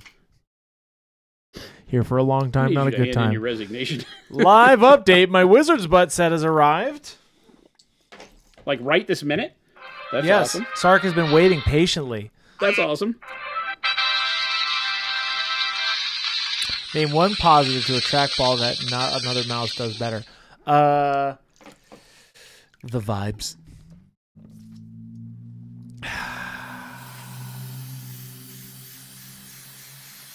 Serial killers, all of you. Anybody who uses a freaking trackball is a serial killer. Literally, everybody that I've ever known in my life that's used a trackball and been like, this is the best thing ever. Guaranteed serial killer. Their bodies hidden. Oh, my God. Oh. Bodies hidden. Oh, my gosh. Isaac says, is it just me, or does the Procurl Dark Silver have a slight blue hue? Silver and dark silver do, yes. Steel does not. The midtone does not. But the silver and the dark silver definitely do. That's how I prefer my silvers. Swifter Bear, good morning. You can add a hair of black transparent to them and knock that out, though, if you want to gray it out a bit. Just a tiny bit of black transparent. Because you don't want to darken the color up too much, probably, but... The transparents are awesome for shifting the hue of the metallics around just a little bit to get them to wherever you want to be. Zilfer says, steel is by far my favorite metal in the range for amazing. painting guns. Yeah, the steel is that nice in-between. Magnesium. Magnesium? Don't sleep on magnesium. Magnesium is probably my favorite. Magnesium as a base coat for any of your metallics is spectacular because it can turn into gold or it can turn into silver, and it's dark enough, right? So magnesium is fantastic. I mean, if you're into that.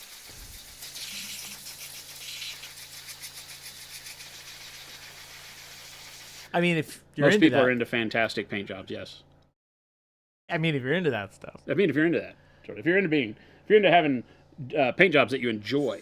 And speaking of that, there is a really good video that Jason did right here. Right here. Boop, of that. What is it? Essentially, it's the fast and dirty gold. And then we have another video coming out soon where Jason describes how to glaze that gold. Glazing your metallics.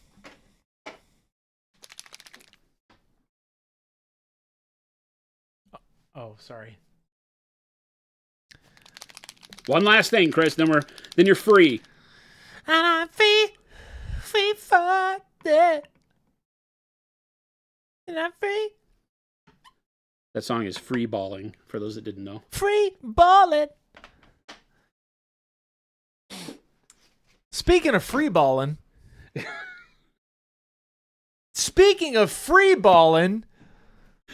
Welcome, everyone. We're so glad you're here. Hey, little tidbit for all of you who are coming. We're so glad you're here. We are so glad you're here. And thank you for free balling. Yes, thank you for the... And Avian, speaking of free balls, thank you for those bits. Oh, my God. What so is this life? Here's what I'll say. First of all, we appreciate all of you. Second of all, Wednesday, mark it on your calendar. We are going to be here in the studio with Dallas from AMG. He is going to be painting in the studio here not tomorrow, Wednesday. And we're going to be doing a giveaway. It's going to be a fun time. I keep saying that like it's going to be a thing. And it is going to be a thing. That's why I'm saying it. Oh, my God. I just rubbed the metal of the freaking ferrule on the model and scraped it down. Hit it hard enough to scrape it down to primer. Just dry brush it. It's an idiot. So if you are going to be, what is Dallas going to paint? Great question. You'll have to tune in and see. He got you. That's how he gets you. Well. But yeah, it's actually going to be really fun. And it's going to be great to have another painter in here outside of Monument. I mean, oh. Here we go. Oh, here we go. This is my lot in life, chat. No, that Thanks, was Chris. oh That's God. great. Thanks. Oh, I'm sorry. No, you're not. It's fine. When was the last time a guest painter was in the studio painting? Maniac, I think, was the last time. Maybe somebody was actually in here painting with us. Was it Scott? It was Scott. Okay. Yep, that was the last time. So Dallas will be here live Wednesday, and guess what? We might do a giveaway. And by might, I mean we will, and by we will, I mean we might. So you'll have to tune in and see. We maybe do it. Tell your friends, 2 to 4 p.m., Monument Standard Time, Mountain Standard Time. I see all you lurkers in here. I know you're all out there, all 183 of you. You best believe we are going live Wednesday. We will not be here tomorrow, though. Isn't that right, Jason? That is correct. We have meetings and business. That is correct, Wibbly. We will not be here tomorrow. But we will be here Wednesday. Thursday, TBD, because we have a big holiday meeting. Tomorrow is corporate planning day. Oh, boy. Isaac says, really, I love magnesium, but haven't thought of using it as a base coat for other metallics. It is the base coat for metallics. It's awesome. It's great, dude. It literally is the base coat for all your metallics. Yeah, check out that video. It's amazing.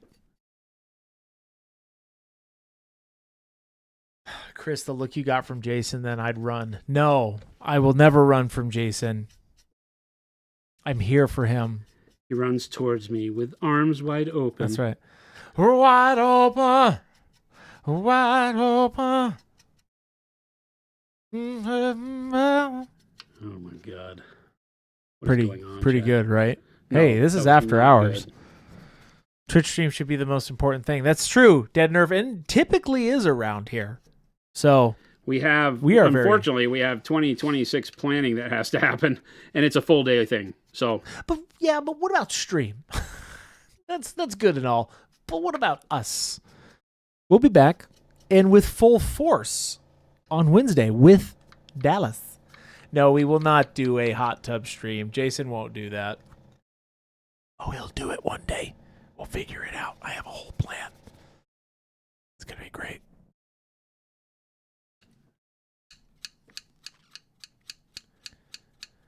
Punisher says, wait, is that real Creed there in the studio? Wide open. That was really Creed. They literally walked in and then walked out. It's crazy. I don't know how they got a key to the building, but it's wild. No, we're not going to fill we're not going to waste that much product, Zilfer. We're not putting Noosh in a hot tub. Even though that would be fun. Wide open. Shut. God. Oh. Oh, well. He's getting mad at me, chat. He wanted me to stay. Can we revisit how that went down? I can't believe it. I can't believe it, My Chad. little heart can't take it. Your what? My little heart can't take You it. don't have a heart. Did you start to regrow one? Is that why it's little? Yes. Okay. Now it's gone again. You're like the Grinch. It grew 3 sizes that day. It grew 3 sizes that day. No, I'm all right. No, I'll stop singing. Let's get back to the painting. Oh, wow. What are you dry brushing, Jason? I'm not talking to you. Is this dark We're warm flesh fighting. or is this warm flesh? We're fighting. This is warm flesh for anybody who wants to know. Bud says hot tub stream sounds like a good opportunity for glazing. Oh, Wow, bud. Wow.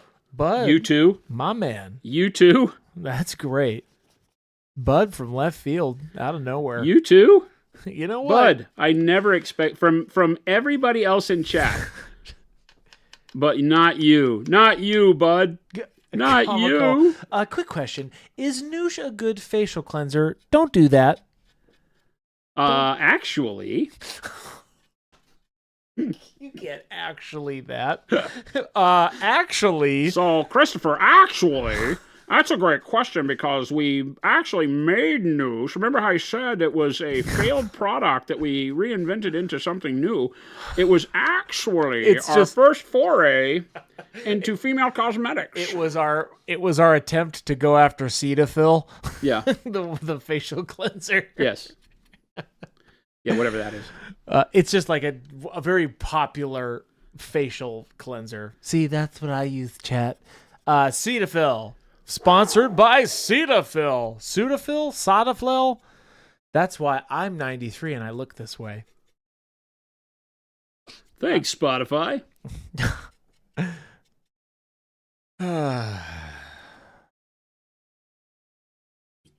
It will come. It will not, Telemachus. It will not come in a bag. Telemacon. Telemachon. It was actually supposed to be Wad. It was supposed to be a pill, and I won't say that out loud. What was supposed to be a pill? Noosh. Was supposed to be a what pill? A pill. A sex pill? No. Oh. Well, yes. Maybe. Don't eat the paint. Don't put Noosh in the pills. I can't believe I have to legally say that. Don't put Noosh in pills.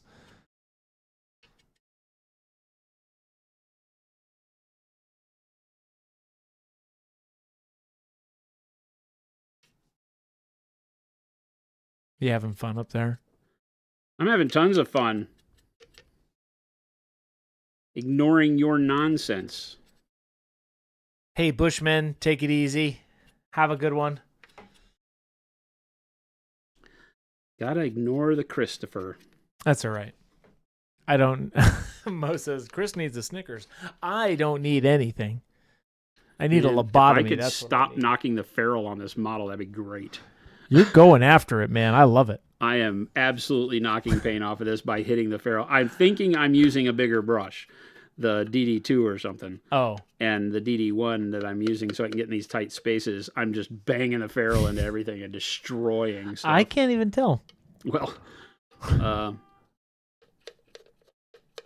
trust me on this one. I'm doing a horrible job here. But we'll survive. Perhaps the DA100, says Wad, will help you. I don't need your help, Wad. Thanks. I don't. Wad, don't go anywhere. Don't go anywhere. We love you. I didn't say I didn't love him. You're the welcoming committee, Wad. I said I didn't Do you need need his to help on this airbrush one. anymore? I definitely don't need a DA100. I'm going to turn that. Yes, I do. Do you? Is it annoying you?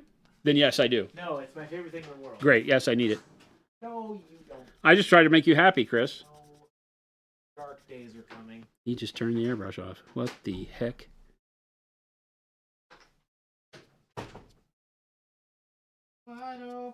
I swear to God. What is it with you and singing, Jason? I like it when it's good. It's the and best. I don't like it when it sucks. He's the best. He's the best. He's the best. Well, to whom's their own? No, that's not. To hops their lee. No. To whom's their shan't. To whom's their shan't. Now, I really like this dry brush you got on this skin. This model's coming out pretty dang good and pretty dang fast. Yeah, for just like only Now, doing, the base layers and airbrush and a quick dry brush. What are you doing with this? With These horns.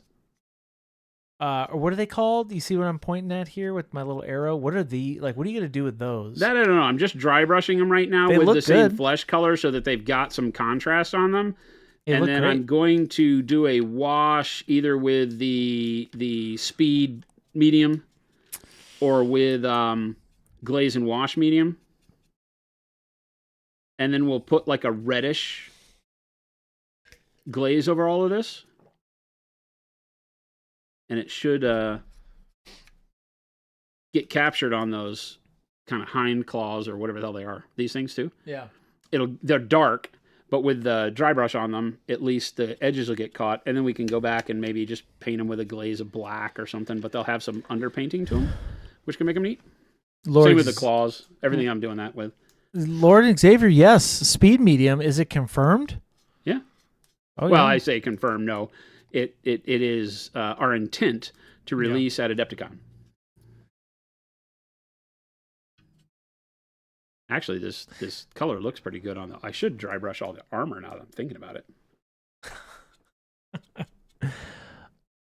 Adepticon. It's right around the corner.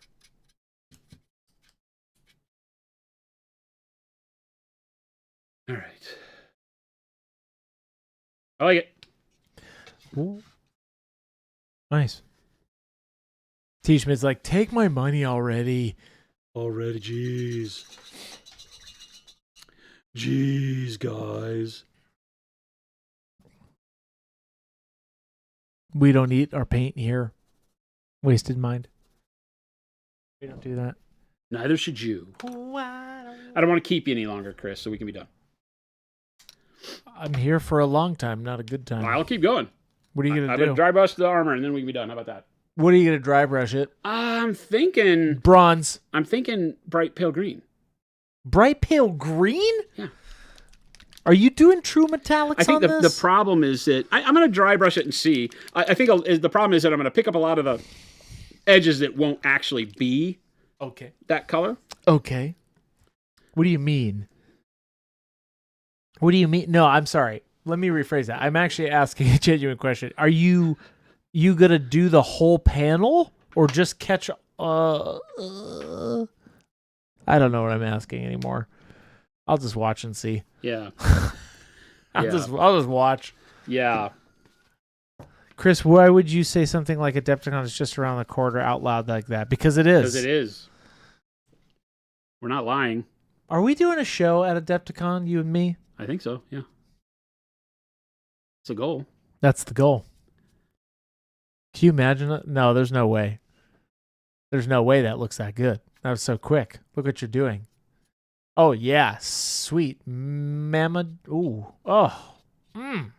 Okay. I see you, bright pale green.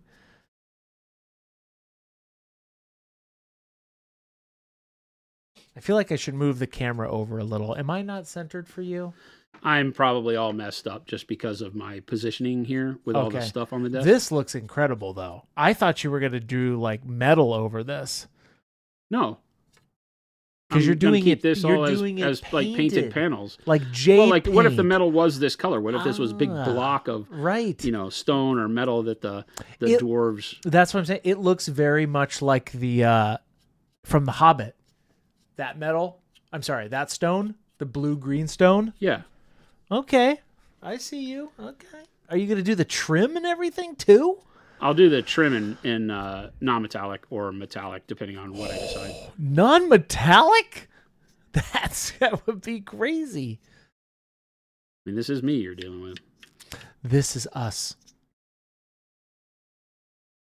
Wad says a show like a stream or a live show. Yeah, like a stream, like a live show at the thing. We're going to take the stream on the road.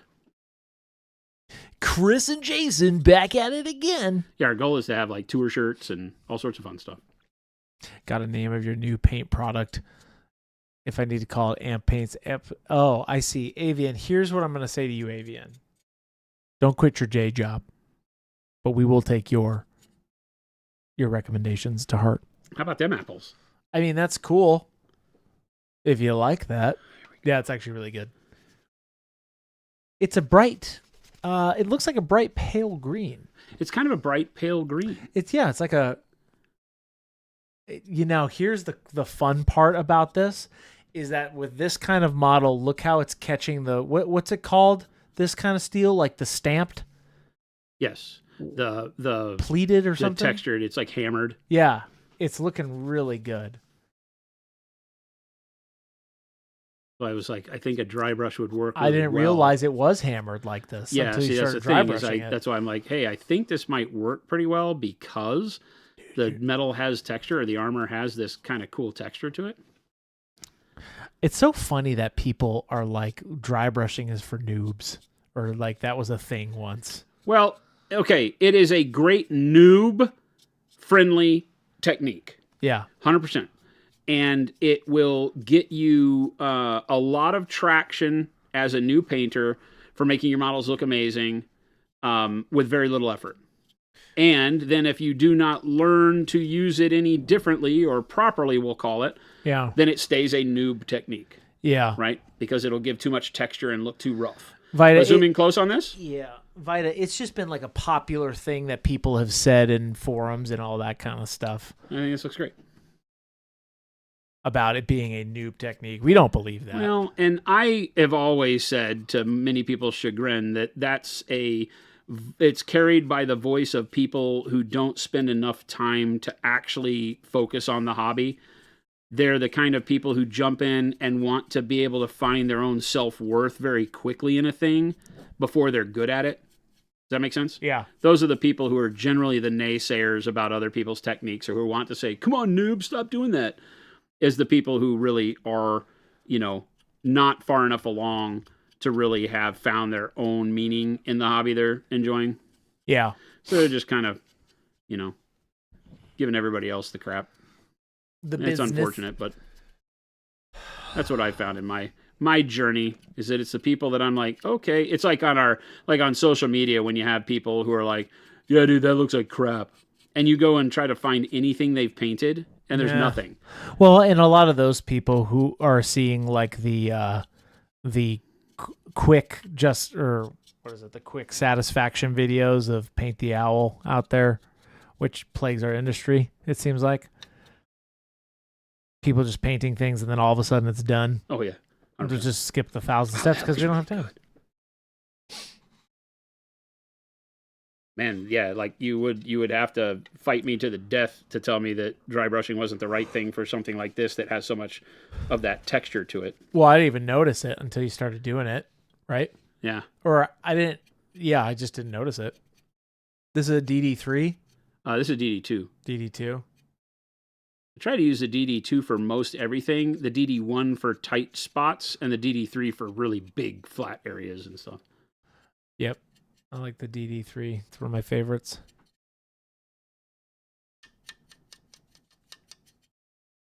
These have banners on them, right? Yeah, there's a big banner that covers the front of this, so I'm not think- going too crazy on these. I think we should do a video on that.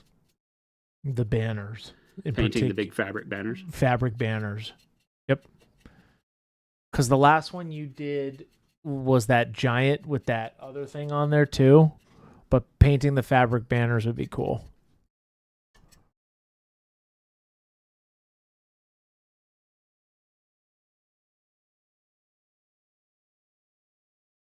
Yeah, that really ties all that airbrushing together nice. It looks good. It's nice. Worth it. Worth.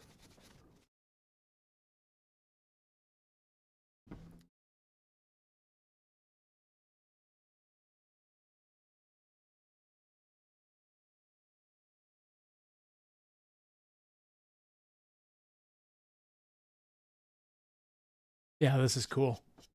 You're getting a lot done on this thing today. I was going to say it's almost like Rattlecan you want just said speed it. painting. This is pretty much. Yeah, Rattlecan just said, Jason, you're banging this out. This is looking really good.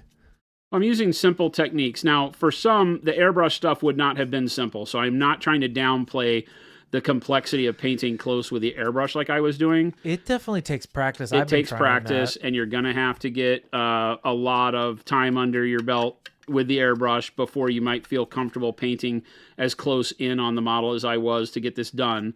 But you can see how I'm not even worrying about overspray, because things like doing the dry brush here will cover up any of the overspray areas that I had.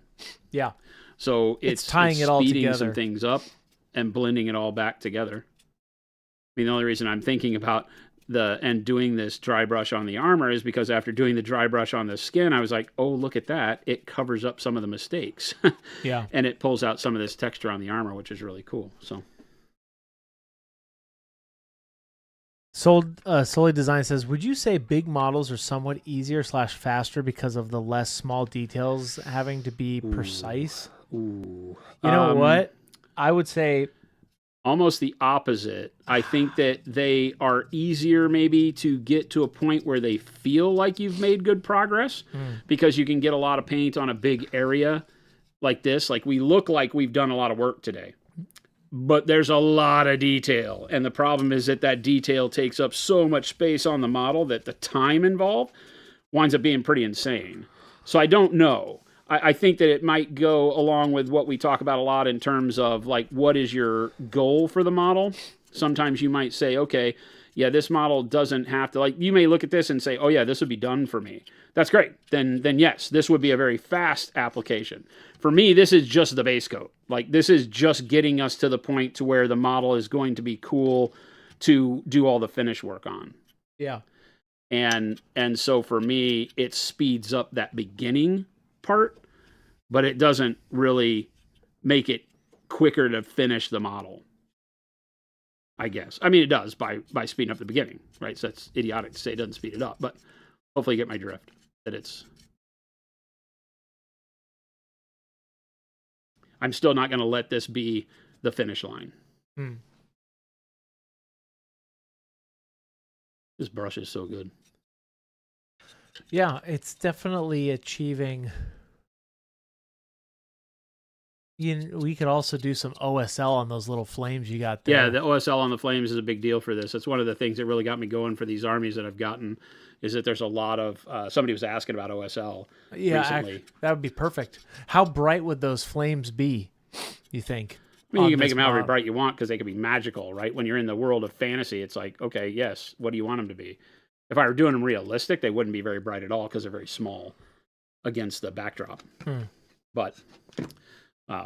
or close to it, I guess. Yeah, and there's nothing really close around it. There's not a lot of the model that's close to the flame. Yeah. So the ability for OSL on these particular flames is fairly minimal. Yeah. But that doesn't mean we can't still do some fun stuff with it. And I'm just wiping off on a paper towel, by the way. Probably that might not know my dry brushing style. And I go in very light touch at first when the brush is newly wet with paint. just to make sure I don't get too much on there. So barely any pressure at all, and let it build up, and then more pressure as I use more of the paint off of the brush. Wad says, I find even without thinning, I can't airbrush too close without a bunch of spider webbing / pooling. I'm sure it's just a matter of brush control, though. Yep. What typically causes spider webbing and pooling? Too close and spending too much time in that location. It could be too thin, right? At some point in time, you're so thin with the paint that it can't help but spider web and skate across the surface. So, you might try not thinning it quite as much. But that's a feel thing, right? You're going to be like, nope, it's right where I want it as far as opacity and thinness. I just need to learn better control. I don't know how much of this is actually going to show through at the end because there's banners and stuff, but I'm just doing it. I'm just dry brushing it anyway. Wad said this was with no thinning at all. Yeah, then it's probably pointing at the area of the model that you're painting too long. Yeah, interesting. I just fixed my airbrush the other day. It got a little dirty. I needed to do a deep clean.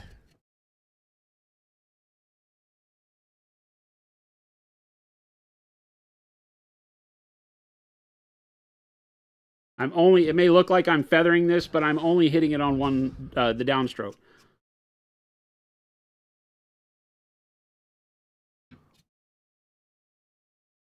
It's a big model. It is. It's huge. It's a big model to fit on screen, but it looks great. And it has a lot of big flat surfaces to it on like this throne. So it's actually really nice for when you have the paint seasoned just right on the brush to get really good feathered blends out of the dry brush using a very light kind of a brush stroke. Speaking of brush strokes, welcome. Speaking of brush strokes, welcome everybody. We got there. This Wednesday, put on your calendar. Dallas AMG painting live in studio giveaway. I said it, giveaway. What? There's going to be a giveaway. I did not approve giving people free stuff. Neither did I, but it's going to happen. Wow. So, anyway, be here Wednesday. We're going to have some fun giving away some stuff. You have to wait and find out. We will not be here tomorrow, but we will be here back in full force on Wednesday. This I am squibbing the brush up and down to give it kind of a worn look where there might be somebody who had sat there. Just kind of moving the brush around to get all those edges. Put it on your calendars, Wad. Put it on all of them. You see, I had to get stern there. You don't want me to get stern. Boom. Yes, you can be on Twitch. You'll have to be over on there, rolled a mat.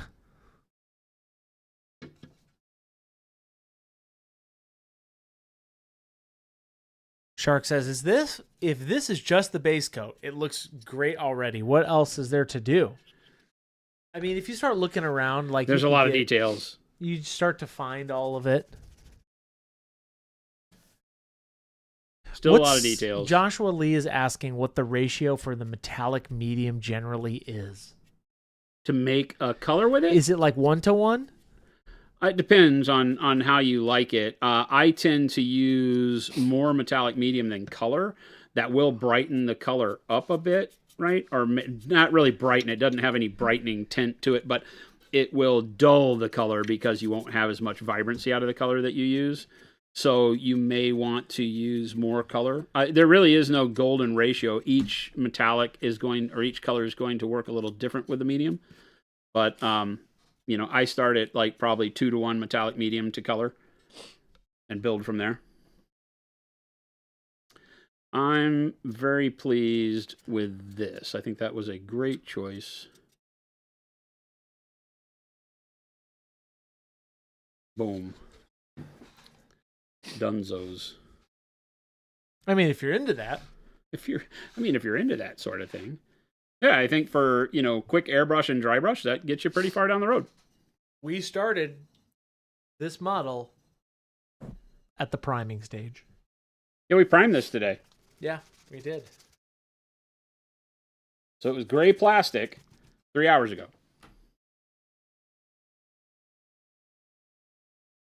So in 3 hours, having a monster large base model to this level, Not impossible. not bad. Pretty quick. And I haven't, other than some of the airbrush control, the close-in work when I airbrushed the skin. You could have painted this skin with a brush just as easy. I just had the airbrush out, and it made sense to me to do it. But you are also answering questions and doing all yeah, that I think it stuff, could have too. gone even quicker. Obviously, we tend to say that the time I spend on stream doing stuff is about double what it should take me if I'm not on stream.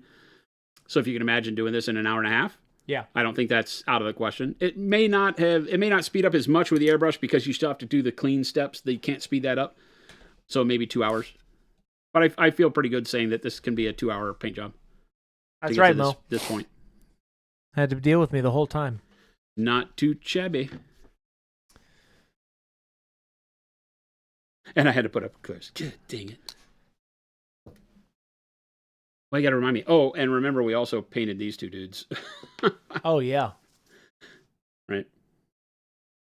Which I guess if I were really being good while I'm doing this, we would dry brush this guy real quick. Sure. Chris didn't have anything to do tonight. Me? No. Canceled. How's your mom doing? She's doing good. Thank you for asking. Tough recovery. Is it really being tough for her? Yeah, it's pretty bad. The second one's making it worse, right? Because she wasn't really done when you think about being done with the first one, right? Yep. She was midway healing from the first one, then you get cut back open. So it's tough. I do not envy But her. She's now it's just healing. Now it's just a healing process. We'll give her my best. I will. Give her all of our best. I'm sure We will. chat is with me on this. Yeah, Don't blame Chris's mother for how Chris is. Let's just leave it at that, all right? No. She would take full responsibility. We won't let her. I get my comedy from my mom and my work ethic from my dad. Well, she's a hard worker too, but I will give her that free pub. But yeah, she's doing good. Thank you for asking. Good.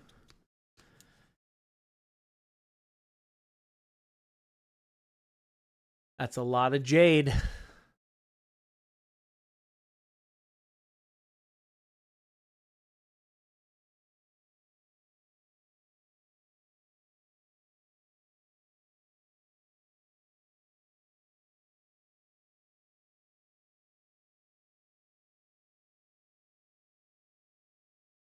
Lumberjack says, just sat down to eat and I can finally look at what's going on. Paint going on the model. Lots of paint, Lots of paint. lots of model.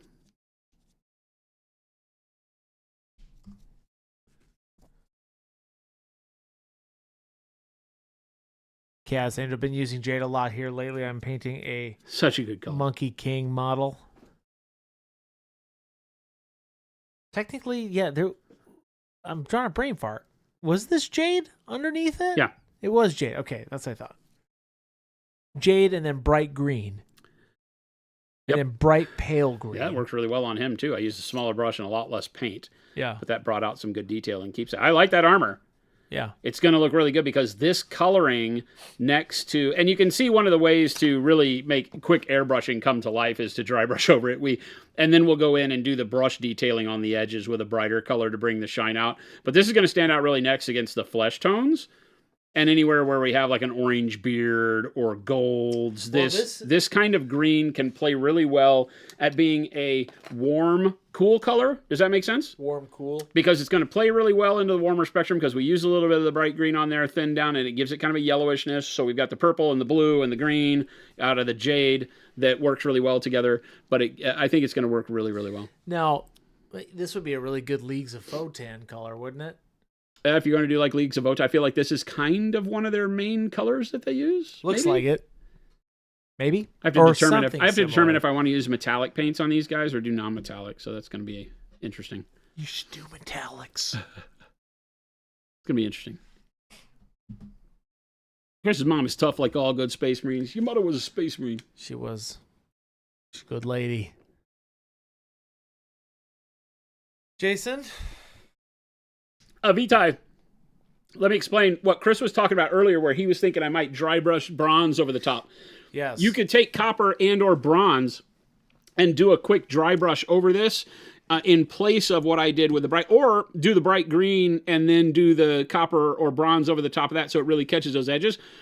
And you don't have to, we talk about it like this. You may have seen one of our tutorials on doing metallics this way, where I paint the rust colors underneath and then dry brush the metallic over the top of the rust rather than doing a wash over the top of the metallics. Yeah. So the rust is underneath, which is not true how it works in nature, but gives it such a good beat up metal look on your model very quick. Think about doing the same thing, except this is your underpaint color with the verdigris style colors, the purple, blue, jade, bright jade, turquoise, bright green, what like we've done here, whatever. And then dry brushing your metallic over the top of that can work wonders. Like when you're talking about doing undead with tarnished copper, use that tarnished bronze or copper armor idea. But if you want to use metallics, you can dry brush it lightly. Sometimes just catching the edges is enough to get the look you want, but maybe giving a little bit of the metallic on the top surfaces as well, like we do here with the steel. Right? This is just dark silver and silver over the top of it. And if you pop in super close, you can see that there's a lot of my rusty colored paint showing through the metals because the metal acts almost like a glaze, right? When it's done off the dry brush. And you do this, but imagine the bronze over this, and it works amazing. I don't know. I think you should do that. Maybe. No. You should. I'm not. I refuse. You won't? I shan't. It's Why? not my goal for this army. Stop trying to get me to do what I don't want to do. I think he'll do it. He won't. He won't. You heard him. Everybody, thank you so much for hanging out with us, watching some paint dry. For those of you that might have shown up through a raid from Studio J7 or just browsing around on the internet, please hit the follow and the subscribe buttons. I know you get told that everywhere, but this is the one place it makes a difference. Everybody else says it makes a difference. It really makes a difference here, right? Keeps us coming back and doing these great tutorials every day. Make sure to stop off at all the links that Chris put in chat there, our monumenthobbies.com and monumenthobbies.eu offices. We've got our web stores where we sell our wonderful Pro Acryl products and Pro Series brushes, go bags, everything else you need for the hobby, direct from Monument Hobbies worldwide. That's right. So next time you have a hole in your hobby products, give us a shot. Try our paints, try our brushes. I think you'll love them. And then keep coming back here. Tell your friends. Come back here, learn how to paint, ask some great questions, get some great answers. Here's some horrible jokes from Chris. He's really bad at it.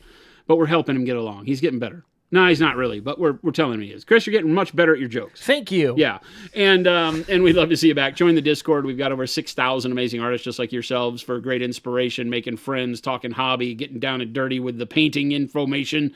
We'd love to see you over there as well. So join us for the ride. We do this Monday through Friday from 2 p.m. to 4 p.m. Monument Standard Time from Phoenix, Arizona. And we'd love to see you back. We will not be streaming tomorrow. We'll be off tomorrow and then back with a Wednesday extravaganza with Dallas Kemp from Marvel Crisis Protocol, Star Wars Legion, Star Wars Shatterpoint fame from Atomic Mass Games. He'll be joining us here in the studio. I don't even know what he's painting. So if Chris does, he knows more than I do, but I don't know what he's painting, but we're going to have a lot of fun. I will be jawing and doing color commentary while Dallas sits in this very position and paints. I don't know if he knows we stand up, so he's going to get a surprise. We've got a stool for him. Everybody that comes in here always gets surprised. Do I have to stand and paint? I'm like, yes, you do. So there you go. So join us on Wednesday. We'll do some giveaways, have some fun. It'll be a great time. And then we'll be perhaps back to normal on Thursday. It may be that we're not here on Thursday. We have a staff meeting on Thursday, so we'll see. We'll let you know on Wednesday, though. But it'll be my goal to be here painting some on Thursday, and then, of course, Friday as we head out into the week, into the Christmas week. Holy cow. Christmas is next week, so happy holidays to everybody for celebrating Hanukkah and all that stuff right now. I hope your holidays are starting off at a great clip. We will be continuing to stream until Christmas Eve. Are you here all the way through? I'll be streaming all through Christmas till Christmas Eve, and then I may stream over that weekend after Christmas, depending. I won't ask Chris to come in, but we might do some solo streaming over the holidays too. But stay tuned for that calendar coming out. We'll look forward to seeing you back. Stick around. Chris is going to find us somebody to raid, so show some love in the chat we wind up in. Give them hell, chat. We'll catch you back here tomorrow. Adios. Bye.